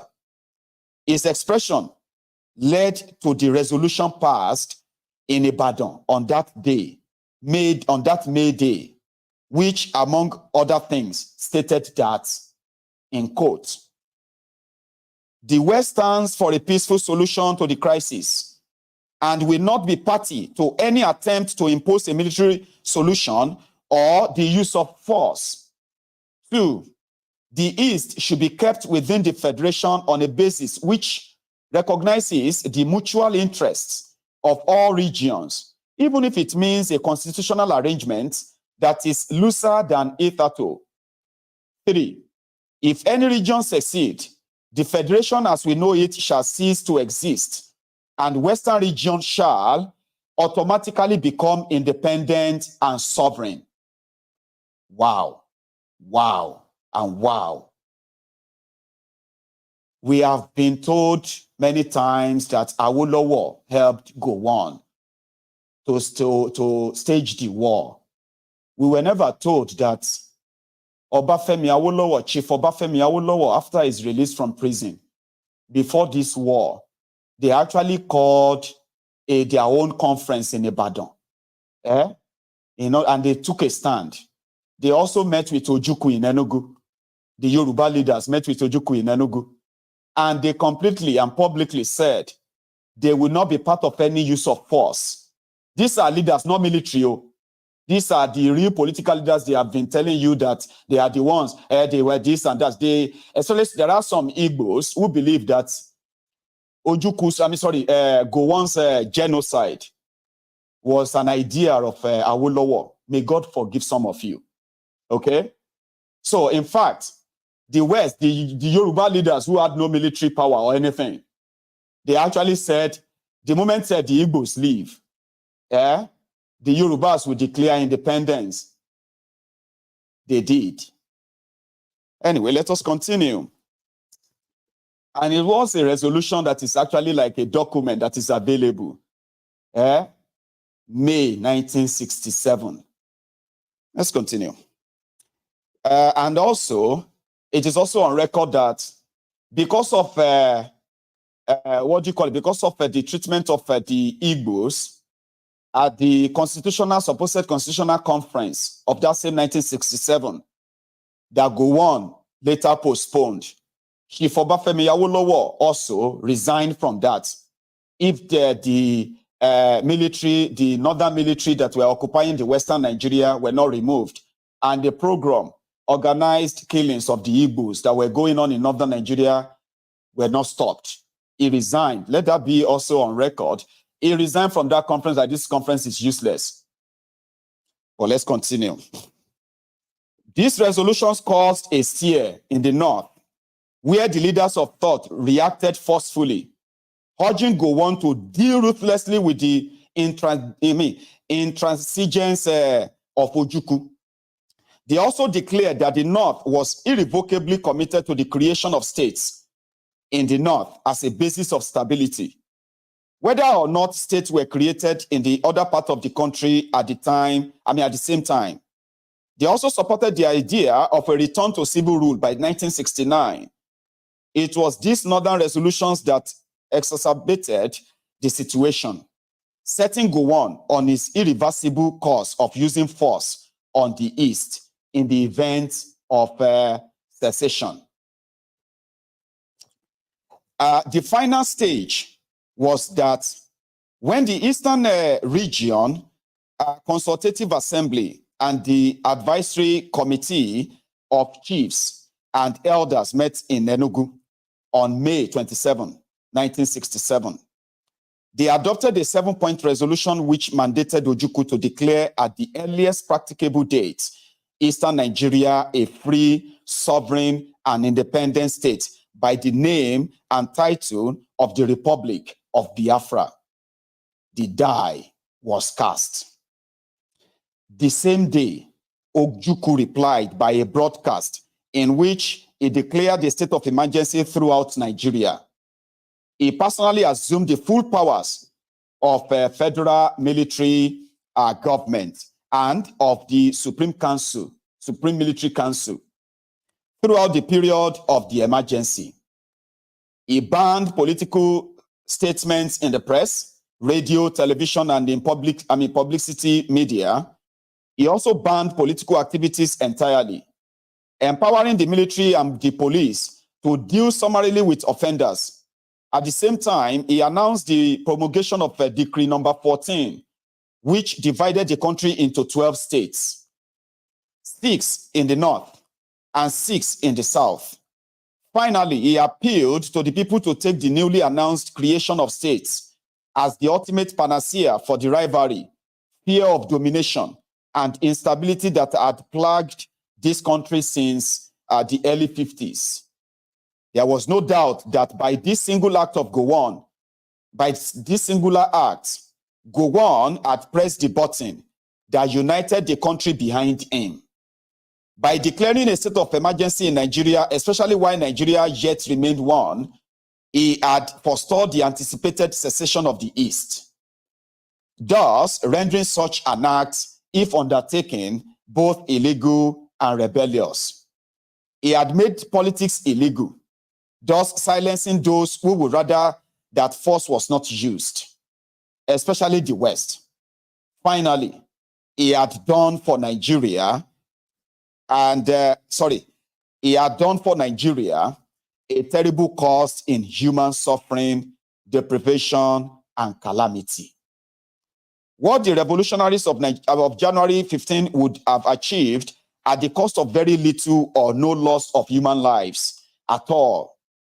All the same, he had now taken the plunge, even at a time when tension was so high throughout the country. At this juncture, let us take a close look at things as they happened to see whether the pending civil war was still inevitable. First, with the failure of Ironi to act in the line presaged by the revolutionaries, he had reset the stage for another military action, which would remove him from power and carry on where the revolutionary had been stopped. It was unfortunate for Nigeria that the next military action was preceded by a horrible political action, which was exacerbated by religious and ethnic sentiments. There is no doubt that the July 29 military action was the real counter-coup, making the misrulership of Ironi to seem as the misrulership of the revolutionaries. Indeed, as a preparation for the July counter-coup, every attempt had been made to paint the Ironi as a continuity of the January 15 revolution and to discredit both together in their totality. Then the July counter-coup was planned to be a complete turnabout from the January coup. Even the Gowon government, as late as January 1967, did publish that day, that the July counter-coup was the direct antithesis of the coup. In other words, all that Ironi had achieved was to help the anti-revolutionaries to spring fully back to power. Nonetheless, revolutionists of July 29 soon found that they could not return to the policies of the Balewa government. They had either to take the North away by secession or toe the line of the January revolutionaries by breaking down the country into smaller units in the form of states, thus making for a stronger center. Ironically, it was the very people who erstwhile had tried to move the nation, not merely to a stronger center, but even to the point of unification, who were now posing as a stumbling block to the creation of more states. But this was not without a reason, since the atrocities had now been perpetrated, thus compounding the confusion. The argument of Ojukwu that Gowon had no claim to the headship of the military government simply because he was not the most senior officer in the army did not hold water, either in a successful coup or counter-coup. There is no doubt that it was the success, albeit a ruthless and extremely destructive success, of the counter-coup that gave the revisionists of July 29 the power to dictate the terms of settlement. If, therefore, Ojukwu were to react promptly and effectively against that success, he had the immediate days and weeks that followed to do so. By May 28, 1967, it was already too late for him. Not only had the North now found its own feet and goal, but the remainder of Nigeria had become once more reoriented towards the national continuity of Nigeria in one form or the other. In short, by being slow to act, Ojukwu had lost again the initiative. Added to this was his soft, repeated assurances to both national and international personalities, diplomats, and organizations that the East would not secede unless pushed out. No one was really pushing out the East, since the problem of reconciliation was purely of method rather than goal. Moreover, Gowon had showed himself rather reconciliatory. While Ojukwu had proven intransigent. It seemed too easy for an outside observer to see that Ojukwu was simply spoiling his own case. It also seemed too easy for a real soldier to make a simple decision either way. If in Gowon's shoes, use force and retrieve the nation. On the other hand, if in Ojukwu's shoes, use force to achieve secession. But judging purely from an unbiased political instance, this eventual clash was a clash of personalities, not really of principles or politics. This simple conclusion may be debated by some other people, but I will give a simple example to back it up. We, the revolutionaries of January 15, would have fought against Ironi on January 15, 16, and 17 of 1966. As a matter of fact, we made various attempts to do so, both in Lagos and in Kaduna. However, once Ojukwu had given his nod to Ironi on January 17, we did not go back on it. We could have done so on the 18th, but to do so would have been to precipitate the worst kind of civil war, which we were ready and willing to avoid, and which we successfully avoided.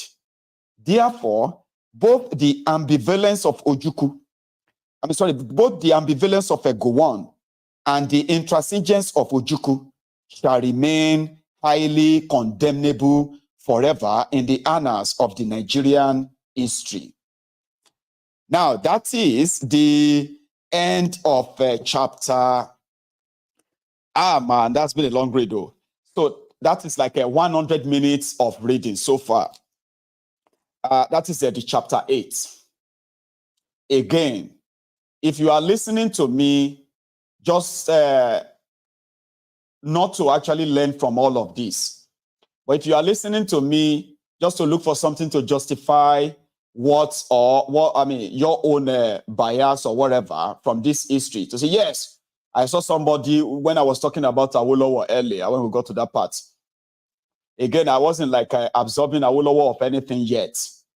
What I was pointing out there was that we were never really repeatedly told before Gowon cancel any kind of political meetings or political organization or anything anywhere.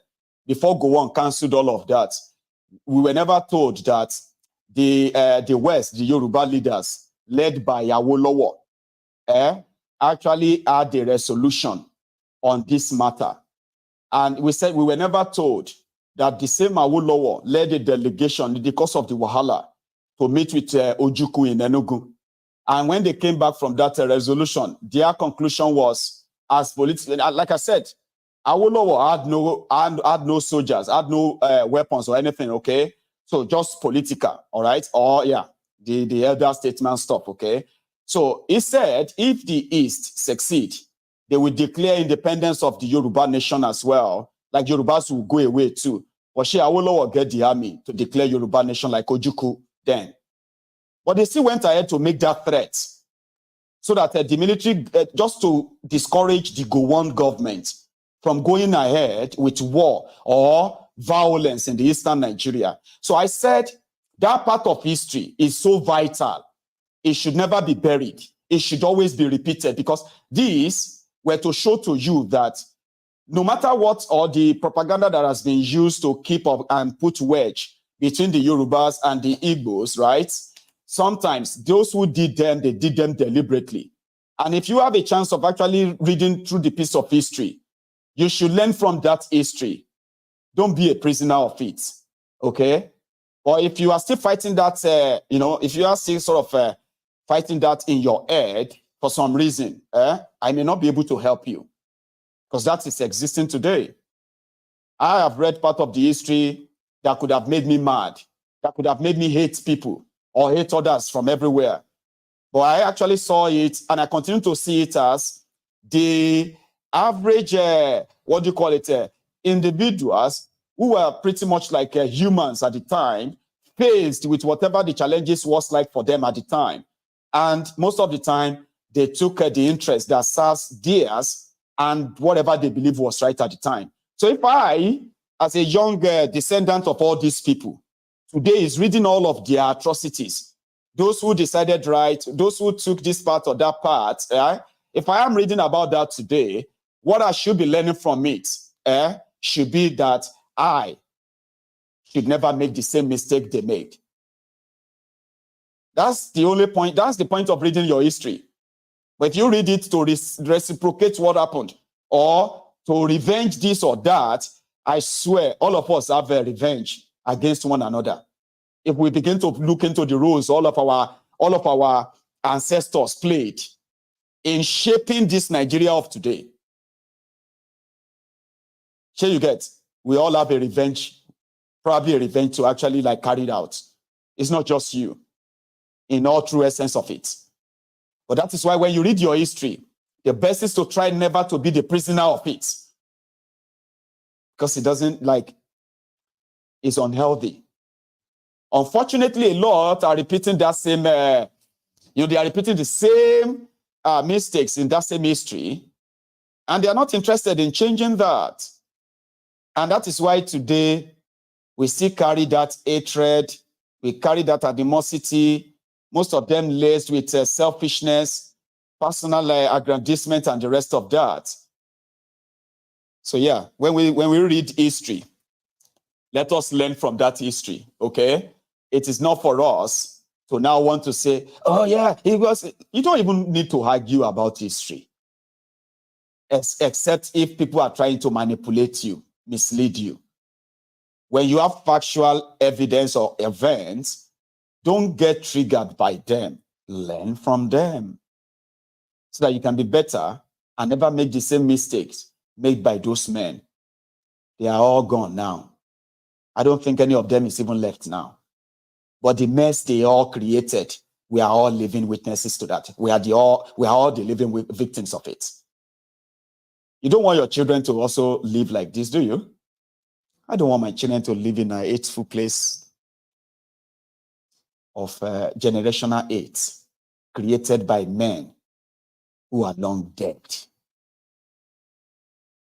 I would rather learn. So I'm going to possibly just wrap it so that we can have a phone chat. All right, because once I begin the chapter 7, 8, 9, and all of that now. So what we are going to read next is going to be the chapter 8. Chapter 8 to the end of the whole book. So which will be the next time we read. I will open the line for everyone who might want to react to this as usual. You can react to this now. So,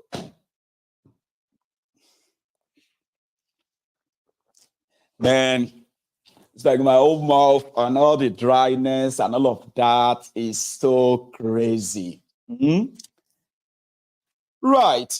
I'll take a short break. Okay. If you are still here, you can use that, you can use that number on your screen to be part of this. Okay. Give me, okay. It's like, it's not going to be for long. I was going to go for a little break and all that, but I'll just go with this. I have a caller. Hello there. Yeah, Maiyegun, this is Ironi. How you doing? I am very well, sir. Hi, Rook. How you doing today, yourself? I'm doing okay. Yeah, I just want to thank everyone on the platform, right? For coming in. I just want to thank you, for giving your time reading all this history. I mean, I've ordered my book, but I'll go through it because this history, you have to read it repeatedly because we the more you to read, the keep more our you minds are fresh. Exactly. Yes. Yeah, while you are reading all these things, I begin to see all those things. Like, now this book have made me, like this accusation that we are giving Awolowo, he was a very intelligent man. I don't think most of the things they did, it wasn't him. It was the government. Exactly. And one person cannot be bigger than a government. No, really. They're like, so whatever. There are factors that influences the actions of these men at that time, and they are pointedly they are clearly pointed out in that in the book as well. Oh yeah. Yes, because as he was, because one, he was also fear for his life too, because there's a place you will be if they ask you to do something. If you don't do it, either they kill you. You know what? They must definitely kill you because you have to do what they ask you to do. Because if you don't do it, they will take your life. At least we heard how many people actually had to be killed, and the guy wrote it was using the word they're taken to this place and shot. How about you killed somebody? You said and shot. Yes. So what I'm trying to say, with that, I think right now we already begin to know our history. As people listen, people should start to change their perspective about the way they look at people. We are all one, both Hausa, Igbo, and everyone. I know we are all one, but due to what is going on, like Nigeria should have been one of the greatest, country in the world if they have played their card very well. But as it is now, I don't think, because the time we are like 50 years backward. I don't think there's any country we can catch up now as it is, because every country is trying to make sure that they buckle up. Even within West Africa, you see how other countries, have you heard any other, even if they have their own problem, but it's not as deep as Nigerian problem, you know, because since Nigeria, it wasn't a real country. It was a pseudo country. I call it pseudo. It was fake.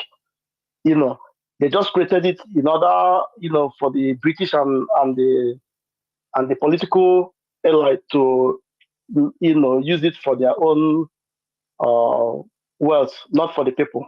You know, so and that is why I still believe in breaking up the nation, because if we break up, yeah, we can still call ourselves brother and sister, but I think things will change, you know, because that's the only way the country can be, you know, because people who are going to run the country. Imagine like people who are in this country today telling us that the Nigerian this is non-negotiable, is not this or that, right? Meanwhile, our own ancestors have actually been contemplating breaking themselves apart for a long time. It is because. But some people have an idea of one nation. They have an idea of one this. And those people somehow, by accident, by whatever, by fate or any fate, they always find themselves in power.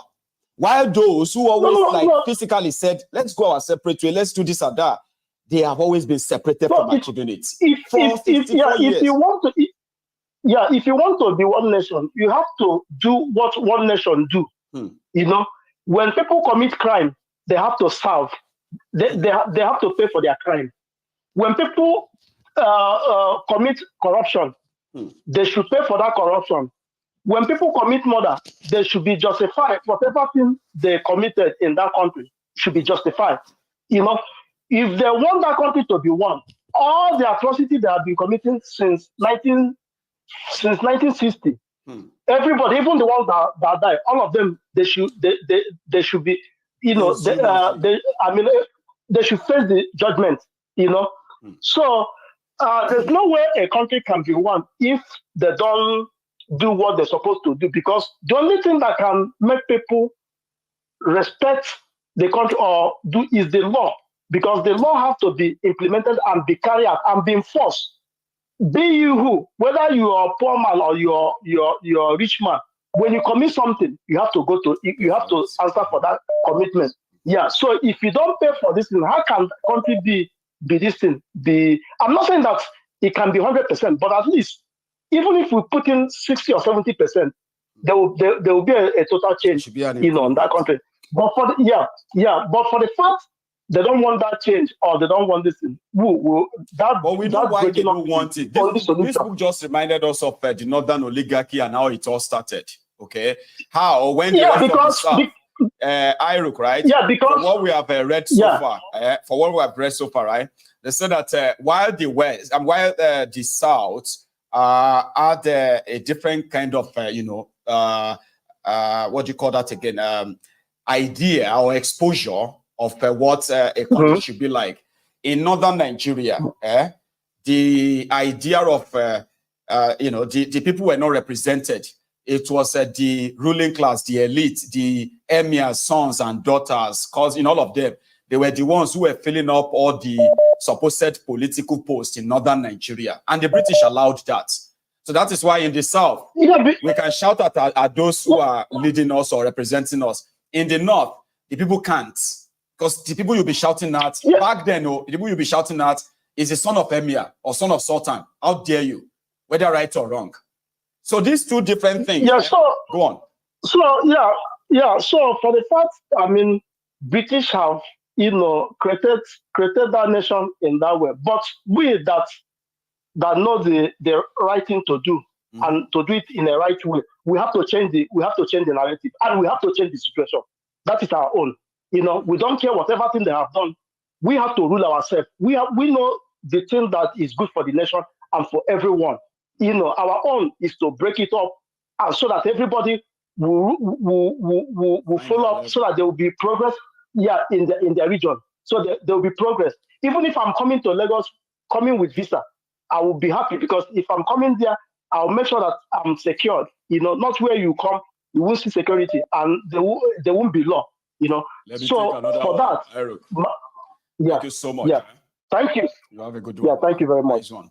So again, the number to call is right there on the screen, but not for my friends on TikTok. Okay, it's a different ball game. You probably will need to go on YouTube and grab the number. But here is another caller. Hello there. Maiyegun General. Baba, how are you? Jesus Christ. This is Omo 9. Omo 9, is that what you call it?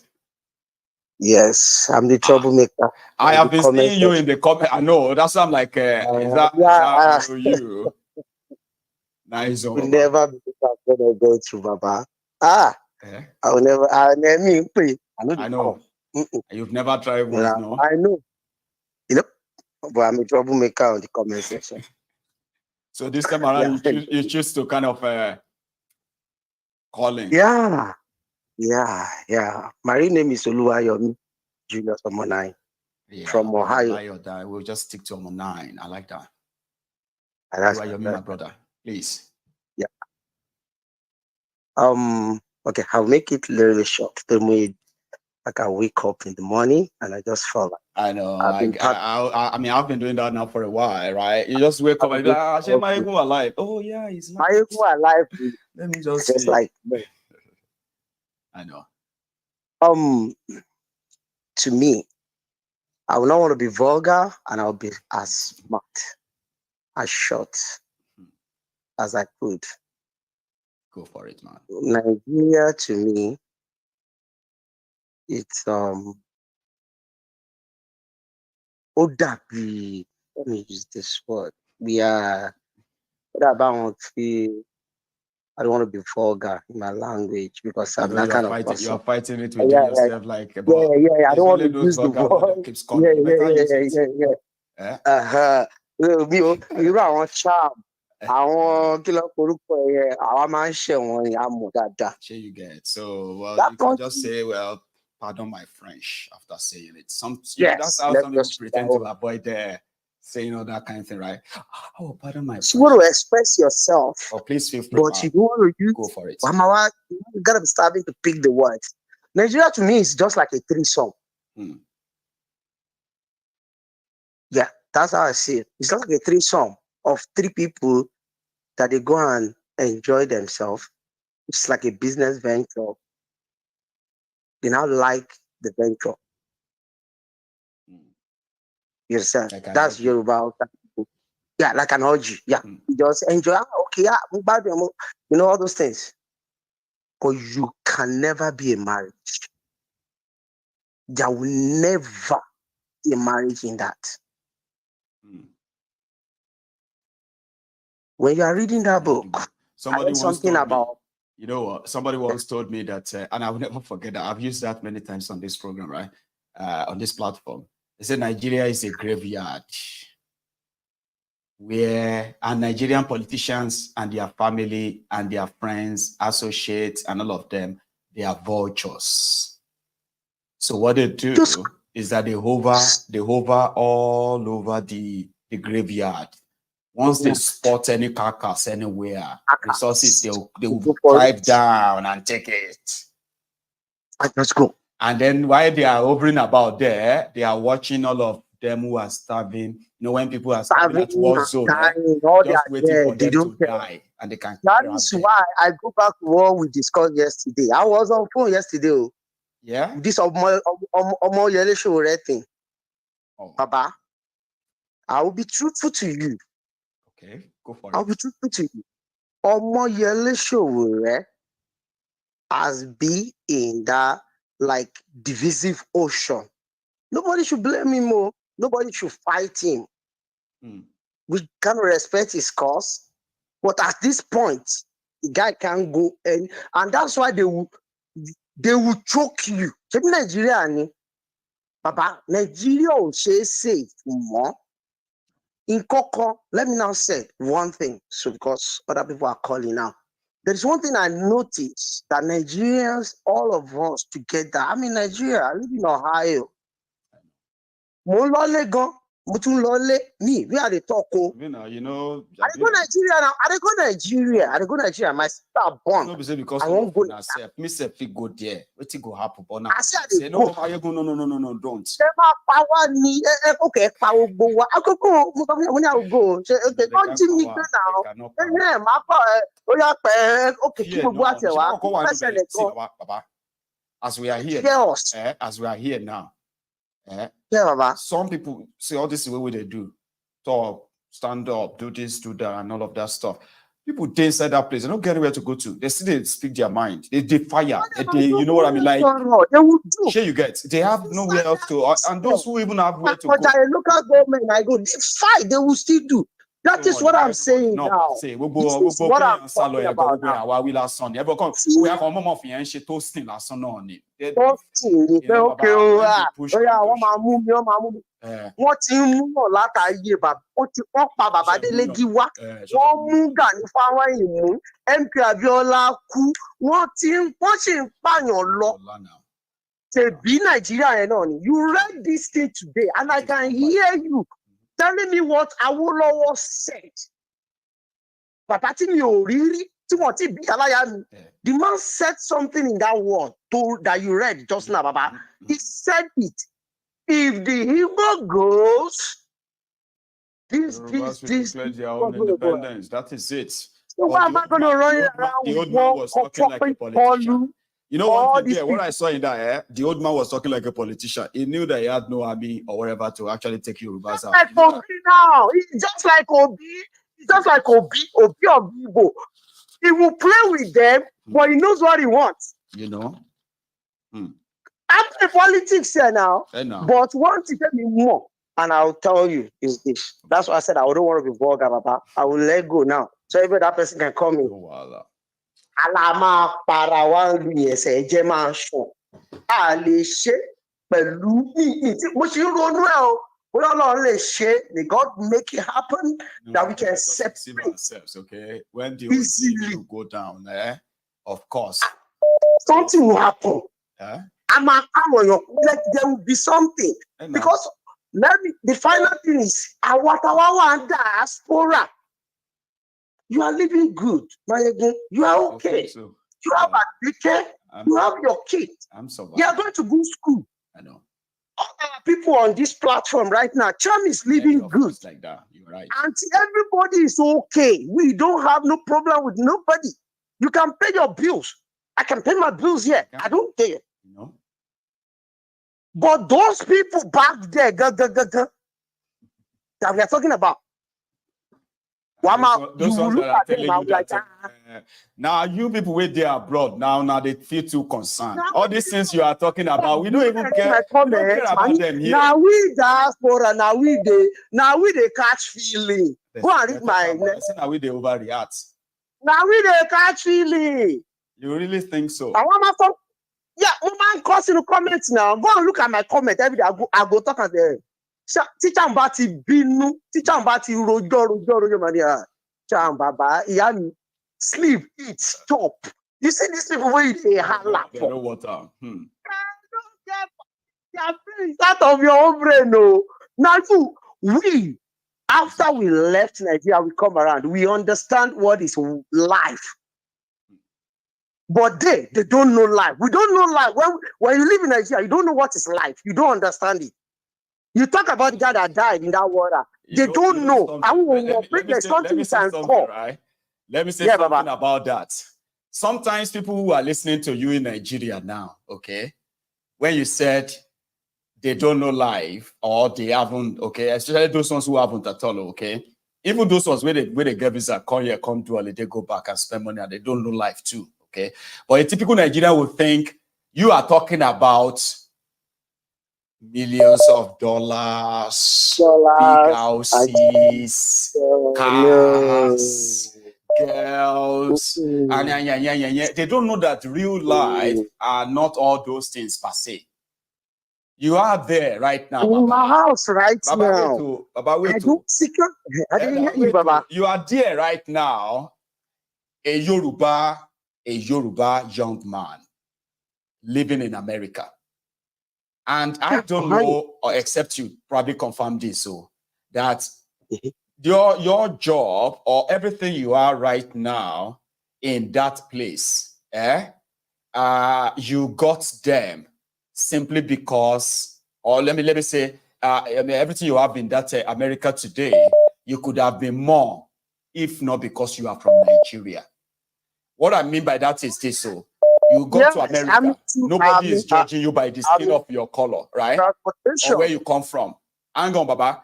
Now, here, there in that place, America, you have access to electricity, you have access to good transportation, you have access to safety, security, all right? You have your own other, what do you call it? All your rights kind of protected enough that even the rights you don't know that you have, they have them protected there. And you don't really have to be Obasanjo's son, right? You don't have to be Tifnubu's son, as you are there. No. But in Nigeria, where they have everything, electricity is a luxury. Good roads. They even, somebody said last year, I said, new Third Mainland Bridge, they said new Third Mainland Bridge was too smooth and cars was sliding. I said, the road is too good. They say it's too good. They shouldn't have done it that way. Everybody sounds. I live in Ohio. Yeah. Paulding, Ohio. That's where I live. And I work in Indiana.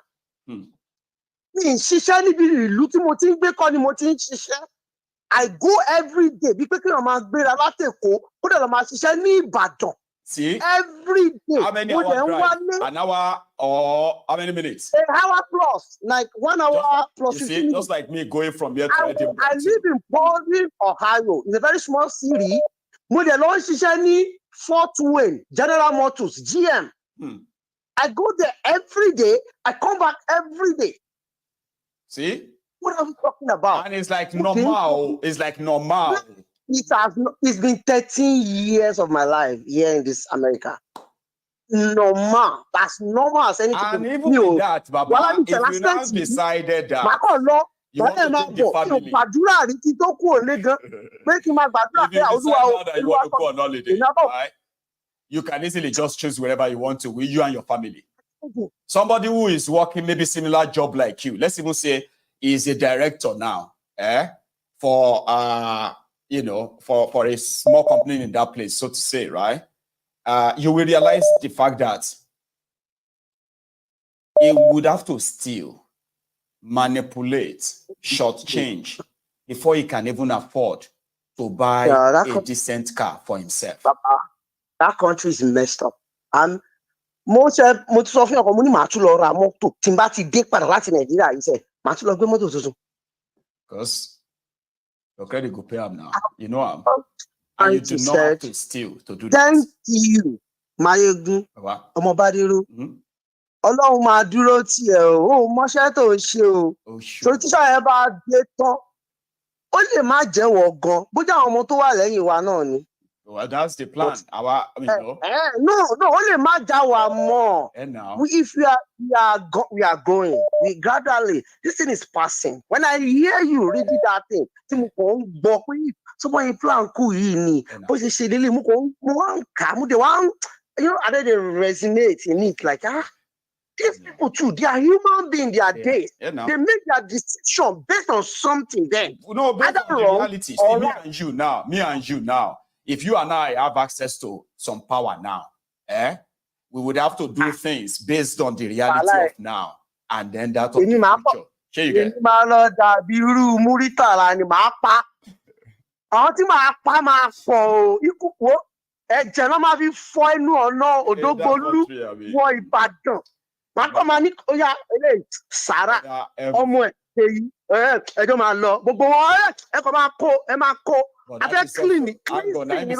you never learned from this history without to Baba. Oh, continue. I'm not gonna lie to you. I'm not gonna lie to you.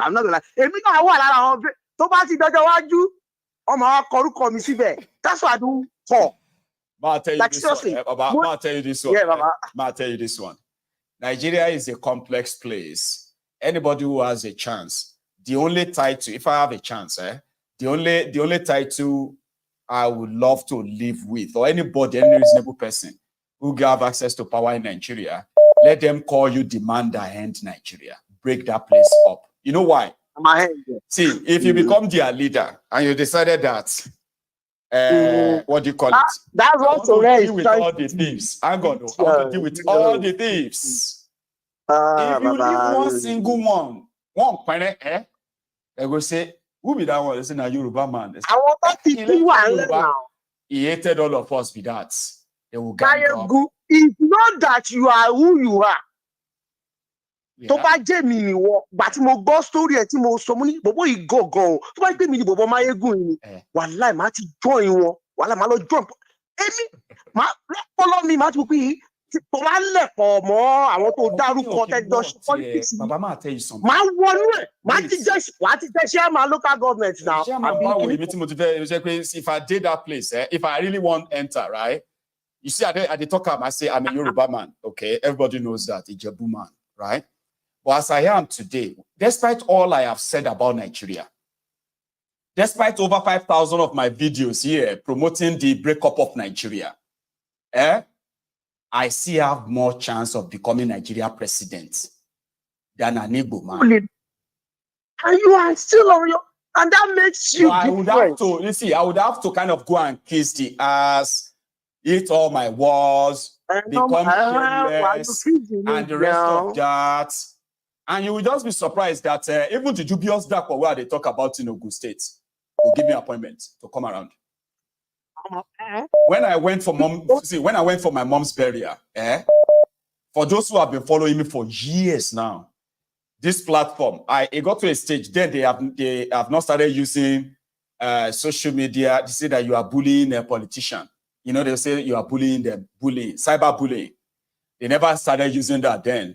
So people will be giving me details of Amosun's movement, what Amosun is doing, documented and there. I was famous for that. So people were worried for my life. Sure, you get, if Amosun see you, if Amosun grab you, Amosun go share, baba. So my mom died. And I told them, hey, God, hello, be mom, see the Baba, when I got to Niger, day one where I got to Niger, the people where they defend Amosun, where they abuse me on social media, some of them are working with dubious dark today. These guys were begging to see me. Not just that, Amosun and this other guy, I can't remember his name, he's also a guy who is running to be governor then from Yomi something. Oh no. Anyway, see, these guys were inviting me to a party in Lekki. That they should bring me over. They should bring me over to a one-house party. And I was like, palm me down on there. You the match. But the point I'm making is this, right? I heard people on the phone begging people who are closer to me. Are you sure? Oh, I'm anybody sorrow. Okay. Be time when it came. So then that can make me wait now, Baba. That can make me realize that you see these politicians I talk about all the time. Problem. Okay, I am more concerned and careful around all of their slaves, their voluntary slaves. Because they could do anything stupid, you know that. Anything stupid, they will do it for them. So that is the moment I realized that sometimes I should just keep hammering what I am hammering. The consequential one, they actually respect me. You have no idea, Baba. They respect me. That's why the names I call them. They would do anything to have me next to them and say, okay, let's have a chat. I just have Let me tell you right now, Maiyegun. Baba, you are doing a great job. We somehow you don't know people where they pray for you. I shall not say people. We just stay back for our mind. Our man type, we will talk what we need to talk. But you stand on one course, and that course is so secession. Maybe you need But I don't go do your shoe. Mati follow. I couldn't see Timara, listen me. Did you ever say tone on my master? And But like, rent me cheap in Glasgow. Eh? One friend, attractive. But But you stand out. Like can you Ó dàbí Nnamdi Kanu lójú tèmi ni máa ń pe bọ̀bọ̀ yìí. You know, it's Tí not wọ́n yóò about tẹ̀ that bí kind mi, of tí wọ́n bá sọ̀rọ̀ ni. Tí ọmọ ìkó kí ló gbé sínú ẹ̀ gan-an? Ṣé oògùn ló jẹ tó yẹn ni? Tó lẹ́mìí tó yẹn ni? Baba? Èèyàn làwọn Sunday Igboho. Kasha Mashida. Ẹ̀gbọ́n Sunday Igboho, bàbá. Bàbá Dami, mi ò bẹ́ o, mo dúró re o, bàbá Dami. Ọmọ Yorùbá ọ̀tọ̀ọ̀tọ̀ ni o, mo ò dúró re o. Ìgbà tó ń fún bàbá Dami dáadáa, wọ́n fún bàbá Sowore tẹ̀ ń pariwo, wọ́n ti fún, wọ́n máa fún ẹsẹ̀. Tí Nàìjíríà ni. Ọmọ tó máa ṣẹlẹ̀ bàbá, ṣé kí mi sọ kankan sí? Ọmọ why tó ṣe lè fẹ́ mi? I'll tell you this one. Why they can't, right? It's simply because see, I'm saying it publicly right here. Any of them who believes that he's so smart, he's a very good negotiator, and the rest, my number is on the screen. Reach out to me. Omo, Emma read the greatest giveaway there, really. If it's my joke, Mama Shebi, who wants to be a millionaire? I was just be like, well, the first 10 Nigerian numbers to back with me, we're for anyone 1 million. And you go, why am I the superstar? So, me also make anybody love me. But what I'm saying, they do not even come close. Or what? Me or what? See me or what? Anything or what like that. And that's why I was so painful. Pẹ̀lú Sowore. Ó dùn mí gan pẹ̀lú Sowore. Ó dùn mí. My mind is like, Baba, we dey fight one thing. All of us dey fight one thing.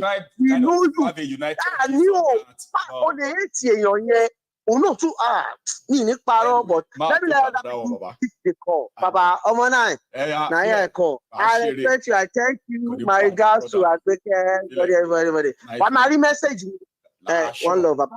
Budget, brother. Yeah, nice one, Baba. Nice one, sir. So, well, that is one. And I'm not even like trying to sound, I need money. I promise you, I need money.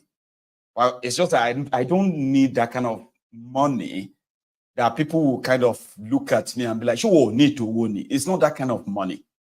It's not money. Like, I don't even know how I'm going to feel. For example, if somebody says, I mean, take this amount of money, I'll be like, "Oh, more, where I could put her now?" My bank will ask me, where did I get that money from? I'm somebody who prefer to be able to say, this is my money. You get that? So I'm not the type that likes to have something that will make me worry, right? If they see it. So if you give me money, what would I do with it? Yeah, like if you have to give me money because of what I do. So I want you all to kind of remember this. Me or what anything about people now. Yeah. I have see you have to be doing something. For example, now you see those ones that praises them, those ones that try to convince you that these guys are good, they mean well, and all of that. Those ones have value to them than me. Because as in when you give me money, what's not what they can do to come and tell you what, to suddenly turn around there and say, hey guys, I just want you to know that I have been so wrong. Tinubu is almost is like like won't you just feel like I'm on that and I'm not even, like I said, I'm not trying to sound like a saint or anything. No, you need to sure you get even my office here, right? Mobility, I see have like about 10,000 pounds to spend to make this place the way I really want it to be, but I don't have it. But I know I will get that. I will save that, and whatever how long it takes me, I don't care. But if somebody just knock my door and say, "Yeah, Maiyegun, take 10,000 pounds," I say, "For what?" I just dash you. Oh, thank you. Or you call the terms say condition they behind the 10,000 or more. I am not that lucky, and I am not that valuable. I am valuable to all of you. See, my own people here. I am very valuable to you than the Nigerian politicians. Stop thinking they want my gbowó fún. Kilo maso. Wetin I go talk? And where I go put the money? I'll be looking for somewhere to hide. How much? 100,000 pounds or 1 million? 1 million pounds. There's no Nigerian politician that will give you 1 million pounds. There is no Nigerian politician that will give you 10,000 pounds cash. 1 year where they go, we they see them now.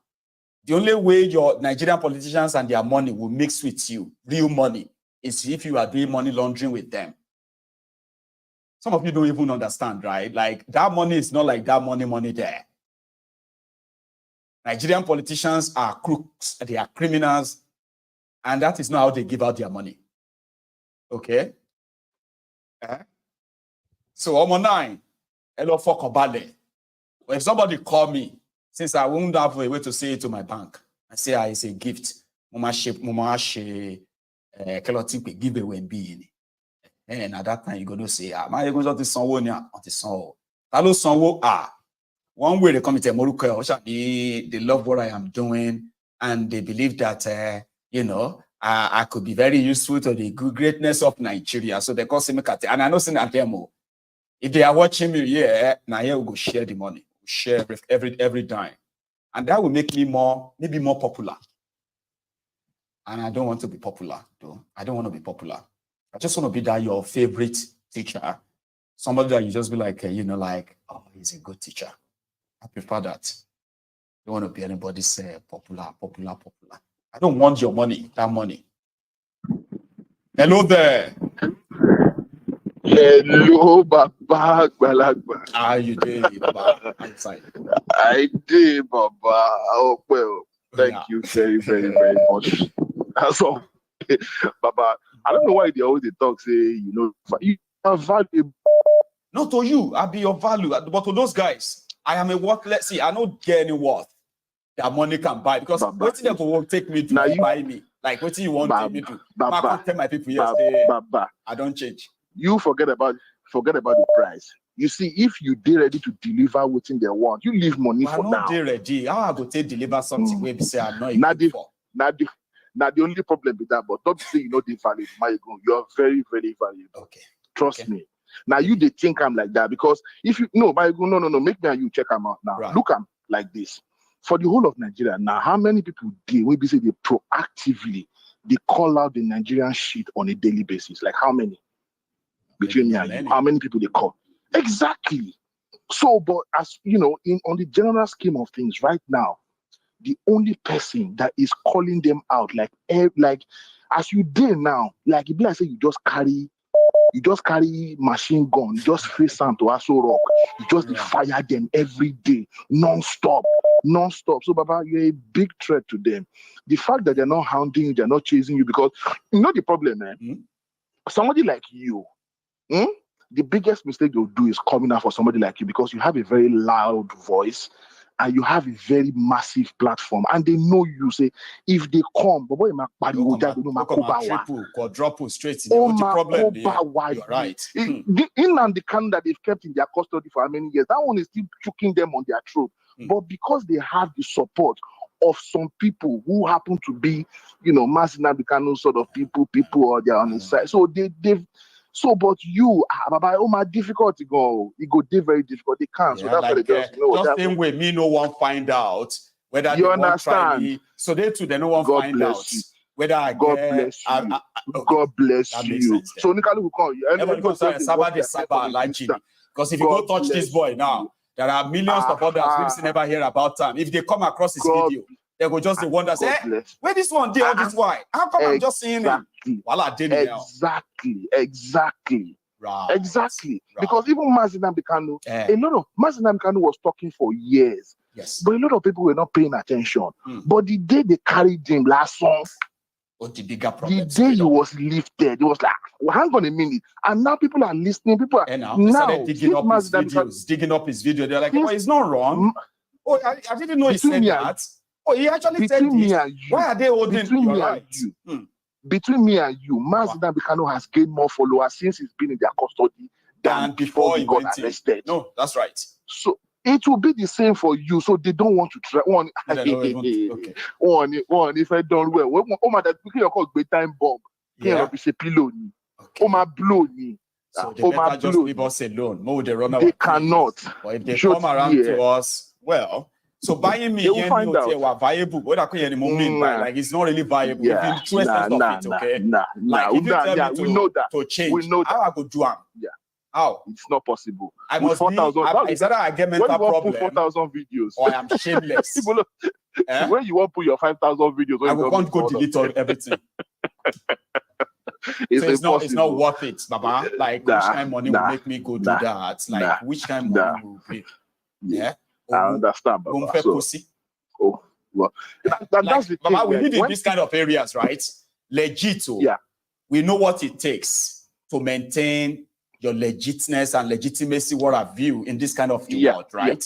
Yeah. Now, you also know that to throw that away, after all of that, is no, right? Not by you ain't getting it back. You ain't getting it back. So for all of us who know what that is worth, I don't think any amount of money will actually buy that away. Baba? Yeah, true. But this is the difference. But this is the thing. You know what is worth. You and I will know what is worth. But some people they don't. Some people will sell. They will sell their birthright for a plate of porridge. Some people will sell anything for regrets. You understand, Baba? I told you about my story. My own brother was shot dead in 2010. Did the people that shot him, the people that killed him, there were like 5 or 6 of them or so. They are not multi-millionaires today. They are not billionaires. They are not. And they will live with that for the rest of their life, of course. For the rest of their life. You understand? Like, rich people, they don't do dirty stuff. They don't want their house to be seen all these dirty things. It is wretched people that do dirty stuff. And that's it. So, Maiyegun, thank you very, very, very much for reading this book. In fact, Baba, I cannot appreciate you enough. I cannot thank you enough. You see this book you're reading? My father has a copy. I read this book when I was like 13, 15. Or I was actually like 12, 13 when I read this book. Baba. And it didn't probably make much sense to you then until later. No, Baba. Baba, the book left me with so many questions. That book made me the inquisitive and the questioning person I am today. Is that book was part of the book that made me. I started asking questions that even my own father could not answer. My papa no fit answer those questions. And my father was a very, very good friend with a lot of generals then, and that's how I ended up in the army. So I had to go to the barracks. I had to go to the army. I had to join the army just so that I can have some answers to those questions. Baba, I had more questions. You see this whole quota system. I witnessed this firsthand. I'm from Edo State. So when I got enlisted into the army, I couldn't join the army immediately because there were so many big men.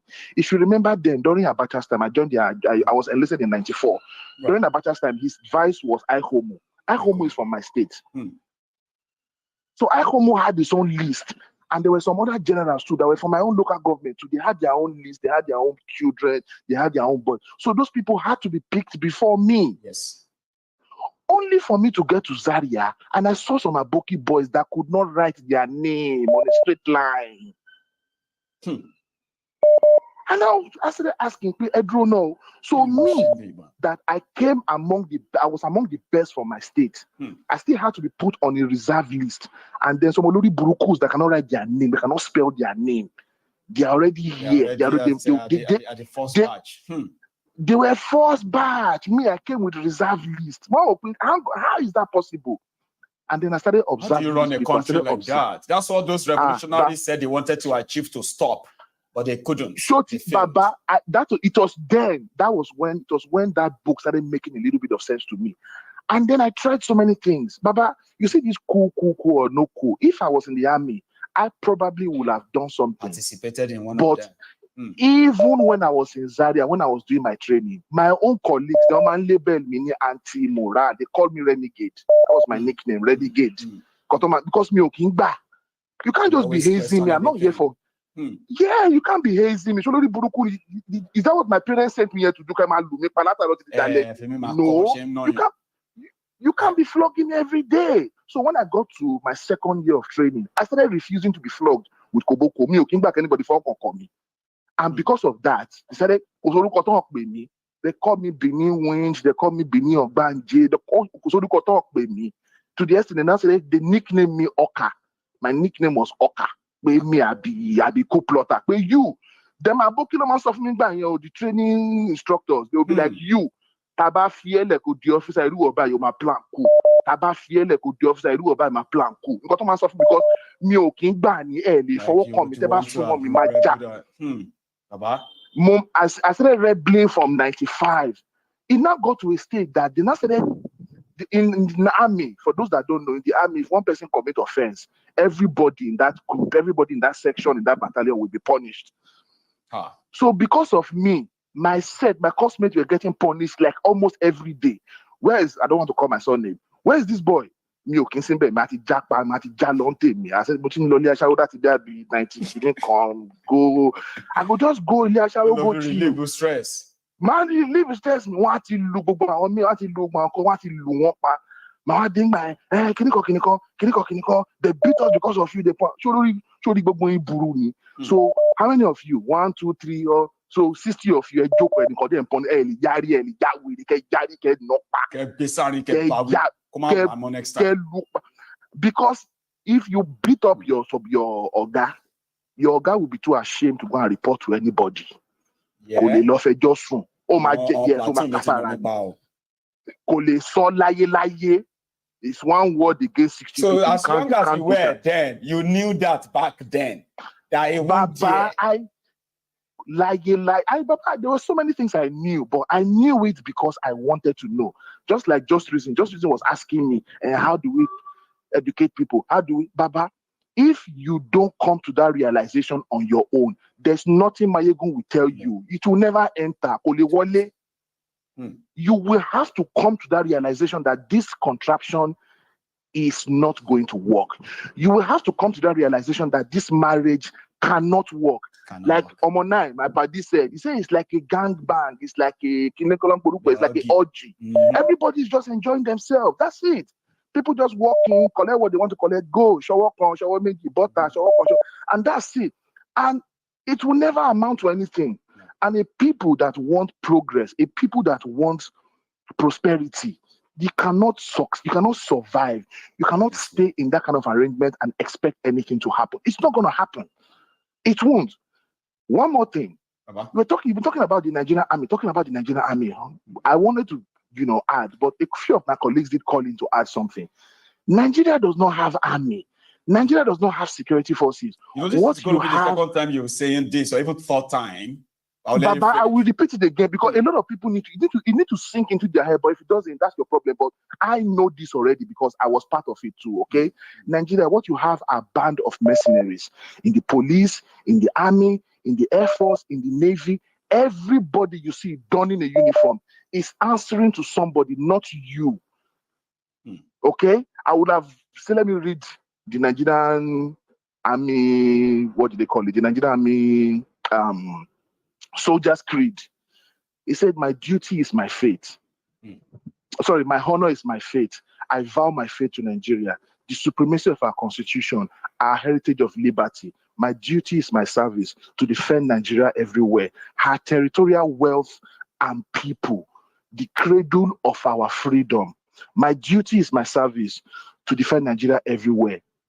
Whenever the clarion calls, whatever the price or odds, my faith is one and ever to the Federal Republic of Nigeria. Now tell me, how many times have you seen a soldier defending you, defending the cradle of your freedom? How many times have you seen a soldier defending your territorial wealth and people? For you, how many times? 0. Exactly, because they're not there for you. They're there for somebody. Everybody you see in the army today is representing somebody. Akpabio has his gang in the army. Bajabi Amila has his gang in the... Everybody, they all do. Those people are not answerable to you. The earlier, even me, when I was in the army, I had my godfathers. Okay? I had my godfathers. I had a few generals that I was answerable to. But even before I left the army, my own Oga army got to sue one because they too decided Nigeria happened to them. I had one of my Ogas. He didn't get promoted on time because he was a Yoruba man. During under Abacha's time, he didn't get promoted. So and meanwhile, all these Olodo Aboki colleagues were getting promoted. He wasn't getting promoted. It happened. Baba, I have colleagues who I trained with who failed all their courses. They are officers today. They got promoted. How? I don't know. Baba Buhari How? pass any single professional examination, not a single Baba, one. you Not know, a single one in his career. whenever you say that thing, whenever you say that thing, a lot of people say, "Oh, Maiyegun, you are exaggerating." Me, Martinelli, I have colleagues, I have classmates. The other day when Kolu promoted some people, you mentioned one of them. You mentioned his name. I'm not going to call his name. He's my classmate. I don't want group chat. If you even see the guy say, "Toba Bokaki, Toba Wo Jalabia, Thomas of Soja ni, and to sobe o le gba oju e pe eleyi soja to ba ri be ri jaku. But he's an officer, he's a lieutenant colonel right now. Kolu promoted him. You mentioned his name the other day. He's my classmate. He was one of the dullest, but he comes from one of the key northern states. You know those states where be say anybody will come out for this and won't join them, you work on Shokotoni. I think Benin. Shokoto, one of those Benin, Kebi, Yobe, one of those states. There are plenty. Interior. All those interior. That they don't. The people from there, the youths from there don't amount to anything. You know those places. That's where he comes from, one of those places.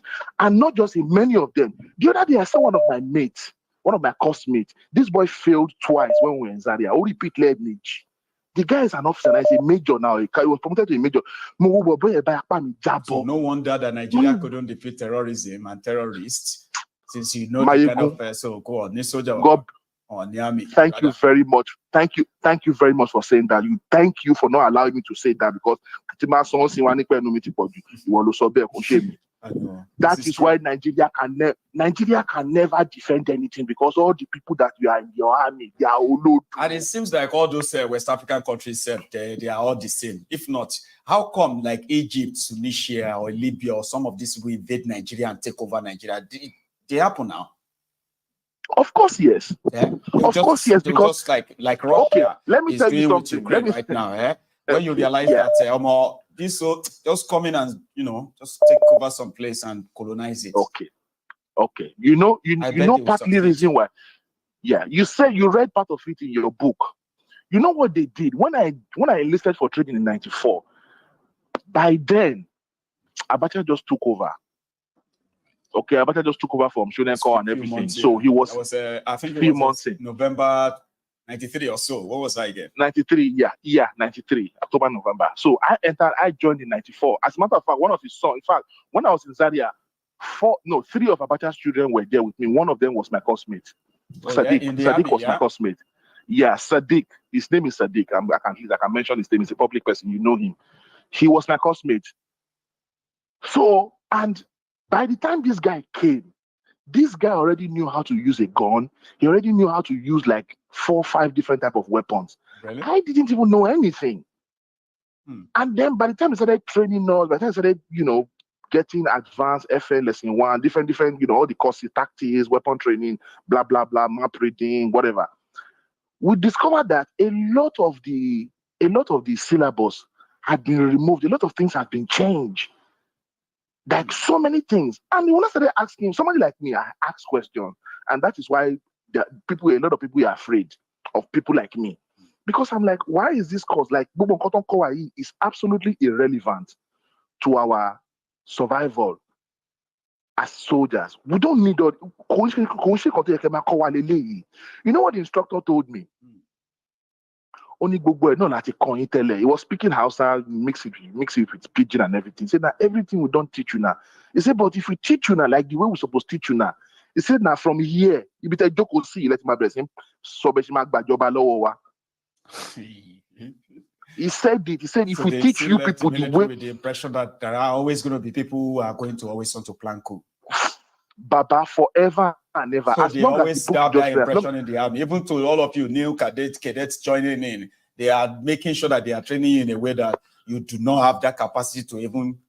Baba, when you talk of watered down training, the most watered down training, like somebody said, 6 months saying, when I first joined back in the days, it was like, I think the recruits, the depot recruit, they used like 9 months. So I think sometimes it's 10, 11, it depends on what they want to use them for.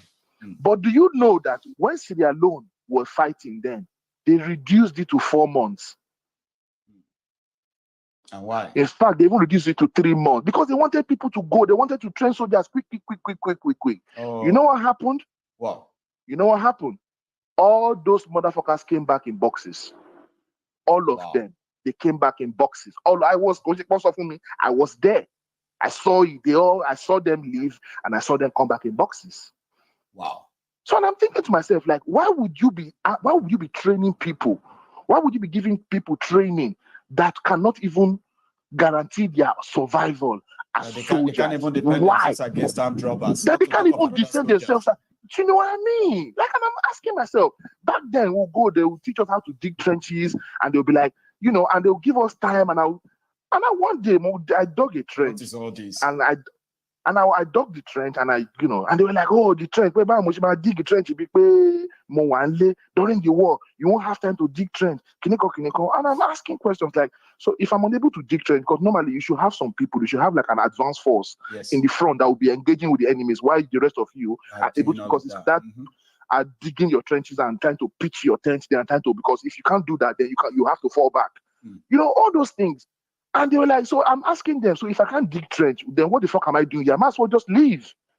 So if you're telling me that I cannot dig trench and secure this side, this ground as a soldier, then kill him one by you know. So Baba, all those nonsense training, and a lot of people will be wondering why Nigeria cannot defend themselves. Baba, you have not trained to. You have untrained soldiers. You see your police academy, 2 months, 1 month, they are all out on the street. They don't train them how to defend you or how to protect you. They are using stick to beat people's head. Oh, no. You cannot cry. You have to put your head down. What kind of a training is that? Police training. That is what Ahmed called the other day. It's called hazing. That's what they don't train. They just haze. That's what they do. They just haze you.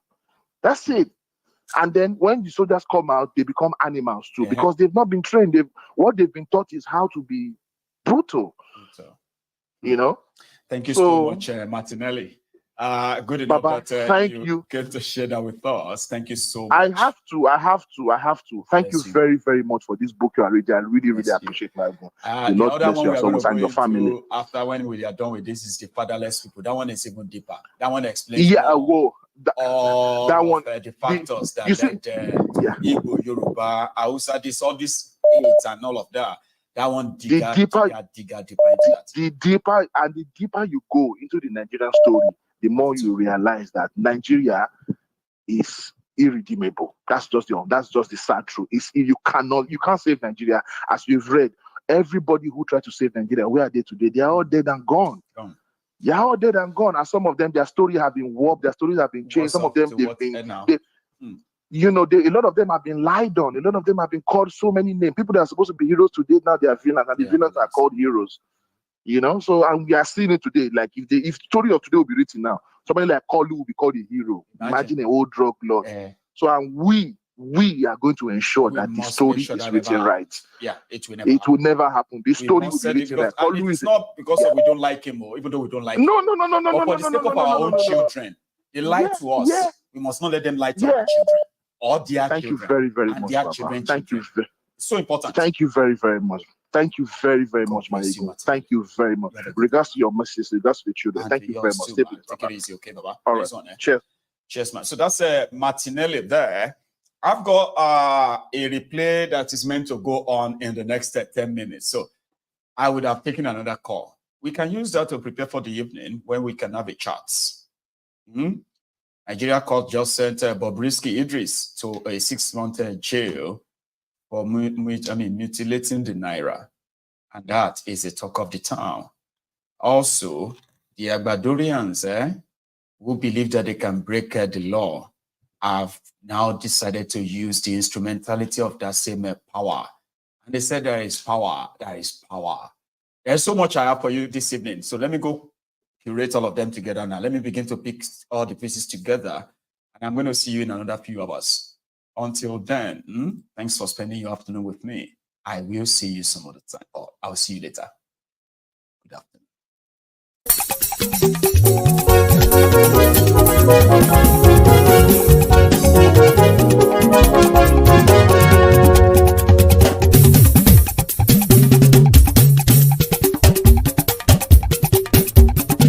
Maiyegun làwa mọ̀ làmọ̀ tó dòdòdò. Maiyegun diary, na him be number one. Maiyegun làwa mọ̀ làmọ̀ tó dòdòdò. Maiyegun diary, na him be number one. Maiyegun ti dé o ọ̀rẹ́ ara ìlú.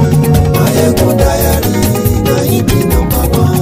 Lórí Facebook, lórí YouTube. Maiyegun diary, na him be number one. Gbogbo bó ṣe ń lọ ni Maiyegun já wa sí.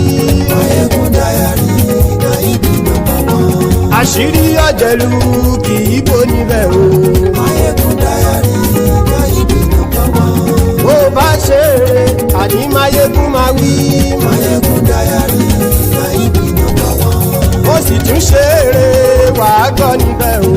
Maiyegun diary, na him be number one. Maiyegun diary, diary politico. Maiyegun diary, na him be number one. Godfatherism kò sí lọ́rọ̀ Maiyegun. Maiyegun diary, na him be number one. Ẹ farabalẹ̀ sẹ́ o kẹgọ́rọ̀ lẹ́nu o. Maiyegun diary, na him be number one. Àní Maiyegun làwa mọ̀ tó dòdòdò. Maiyegun diary, na him be number one.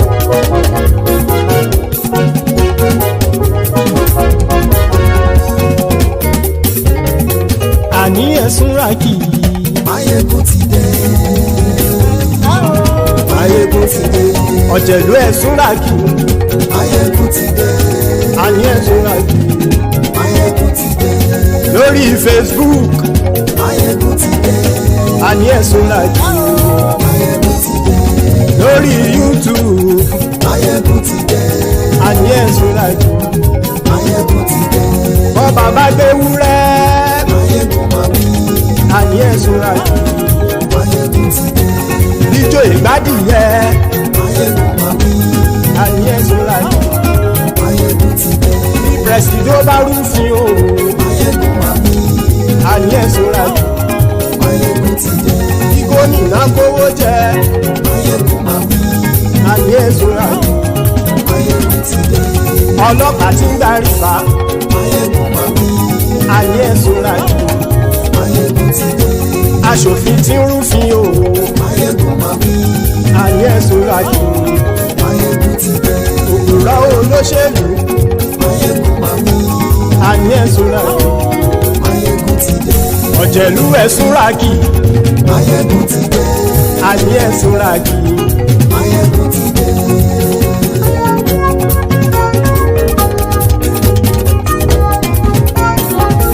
Maiyegun ti dé. Gbogbo ọ̀jẹ̀lú ẹ̀sùn ràkì. Maiyegun ti dé. Gbogbo ọ̀jẹ̀lú ẹ̀sùn ràkì. Ṣùgbọ́n ní bá ti ṣe èyí tó yẹ kí wọ́n ṣe, ọmọ bá dèrò ní fi wọ́n níran o. Maiyegun ti dé. Gbogbo ọ̀jẹ̀lú ẹ̀sùn ràkì. Maiyegun ti dé. Gbogbo ọ̀jẹ̀lú ẹ̀sùn ràkì. Ṣùgbọ́n ní bá ti ṣe èyí tó yẹ kí wọ́n ṣe, ọmọ bá dèrò ní fi wọ́n níran. Wọ́n fowó bẹ́ẹ̀ o, Maiyegun ó sọ pé wọ́n ò fẹ́ bẹ̀. Wọ́n fowó bẹ́ẹ̀, Maiyegun ó sọ pé wọ́n ò fẹ́ bẹ̀. Oníkan ṣáàtì ṣe èyí tó yẹ kí wọ́n ṣe, fáwọn ará ìlú tó gbé wọn débẹ̀ o. Ayé. Maiyegun ti dé. Gbogbo ọ̀jẹ̀lú ẹ̀sùn ràkì. Maiyegun ti dé. Gbogbo ọ̀jẹ̀lú ẹ̀sùn ràkì. Ṣùgbọ́n ní bá ti ṣe yìí tó yẹ kí wọ́n ṣe, ọmọ bá dẹ́rọ̀ òní fi wọ́n níran. Ha! Kì máa yí ṣe eré, ọ̀rọ̀ yìí kì í ṣe ẹ̀fẹ̀. Kì máa yí ṣe eré, ọ̀rọ̀ yìí kì í ṣe ẹ̀fẹ̀. Ẹni bá ti lè lẹ́bọ̀ lẹ́rù o, ọmọ bá dèrò kàṣàyè tú wọn síta. Maiyegun ti dé. Gbogbo ọ̀jẹ̀lú ẹ̀sùn ràkì. Maiyegun ti dé. Gbogbo ọ̀jẹ̀lú ẹ̀sùn ràkì. ní bá ti ṣe yìí tó yẹ kí wọ́n ṣe ọmọ bá dẹ́rọ̀ ò ní fi wọ́n níran. tẹnitẹni ọmọ Máyégún ọ̀rẹ́ ara ìlú mọ̀mọ́ ni mo fọlọ́hún ṣọ́ ẹ̀ bá kìlẹ́bù lóòótọ́ olódodo ìlú ọ̀tá ìlú mọ̀mọ́ ni ìwọ ṣá máa ń ṣọ́ra kò sì mọ́ bẹ̀rù bọ́tà ń lè rí bóníṣègùn lé káwọn mọ̀mọ́ fi ṣera wọn ni ó ti dẹrùn tí wọn ò gbọ́dọ̀ sì mọ́ bẹ̀. èèpo ọ̀bọ̀lọmọ bá dérò tàjẹ́ ò gbọ́dọ̀ jẹ́ ó ti jọba lórí àbínú ẹni kò sì mọ́ bùyà àìsíwọ́lu ní ẹnìkẹ́ ìgbódì ẹyin lábàrá o ó kó ẹni tó bá dán o àkàmù Máyégún ti dé gbogbo ọ̀jẹ̀lúwẹ̀ túnra kì Máyégún ti dé gbogbo ọ̀jẹ̀lúwẹ̀ túnra kì o ẹni bá ti ṣe yìí tó yẹ kí wọ́n ṣe ọmọ bá dèrò òní fi wọ́n níran o.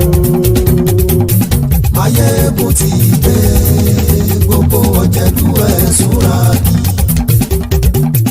Máyégún ti dé gbogbo ọ̀jẹ̀lúwẹ̀ túnra kì ṣùgbọ́n ní bá ti ṣe yìí tó yẹ kí wọ́n ṣe ọmọ bá dẹ́rọ̀ ò ní fi wọ́n níran.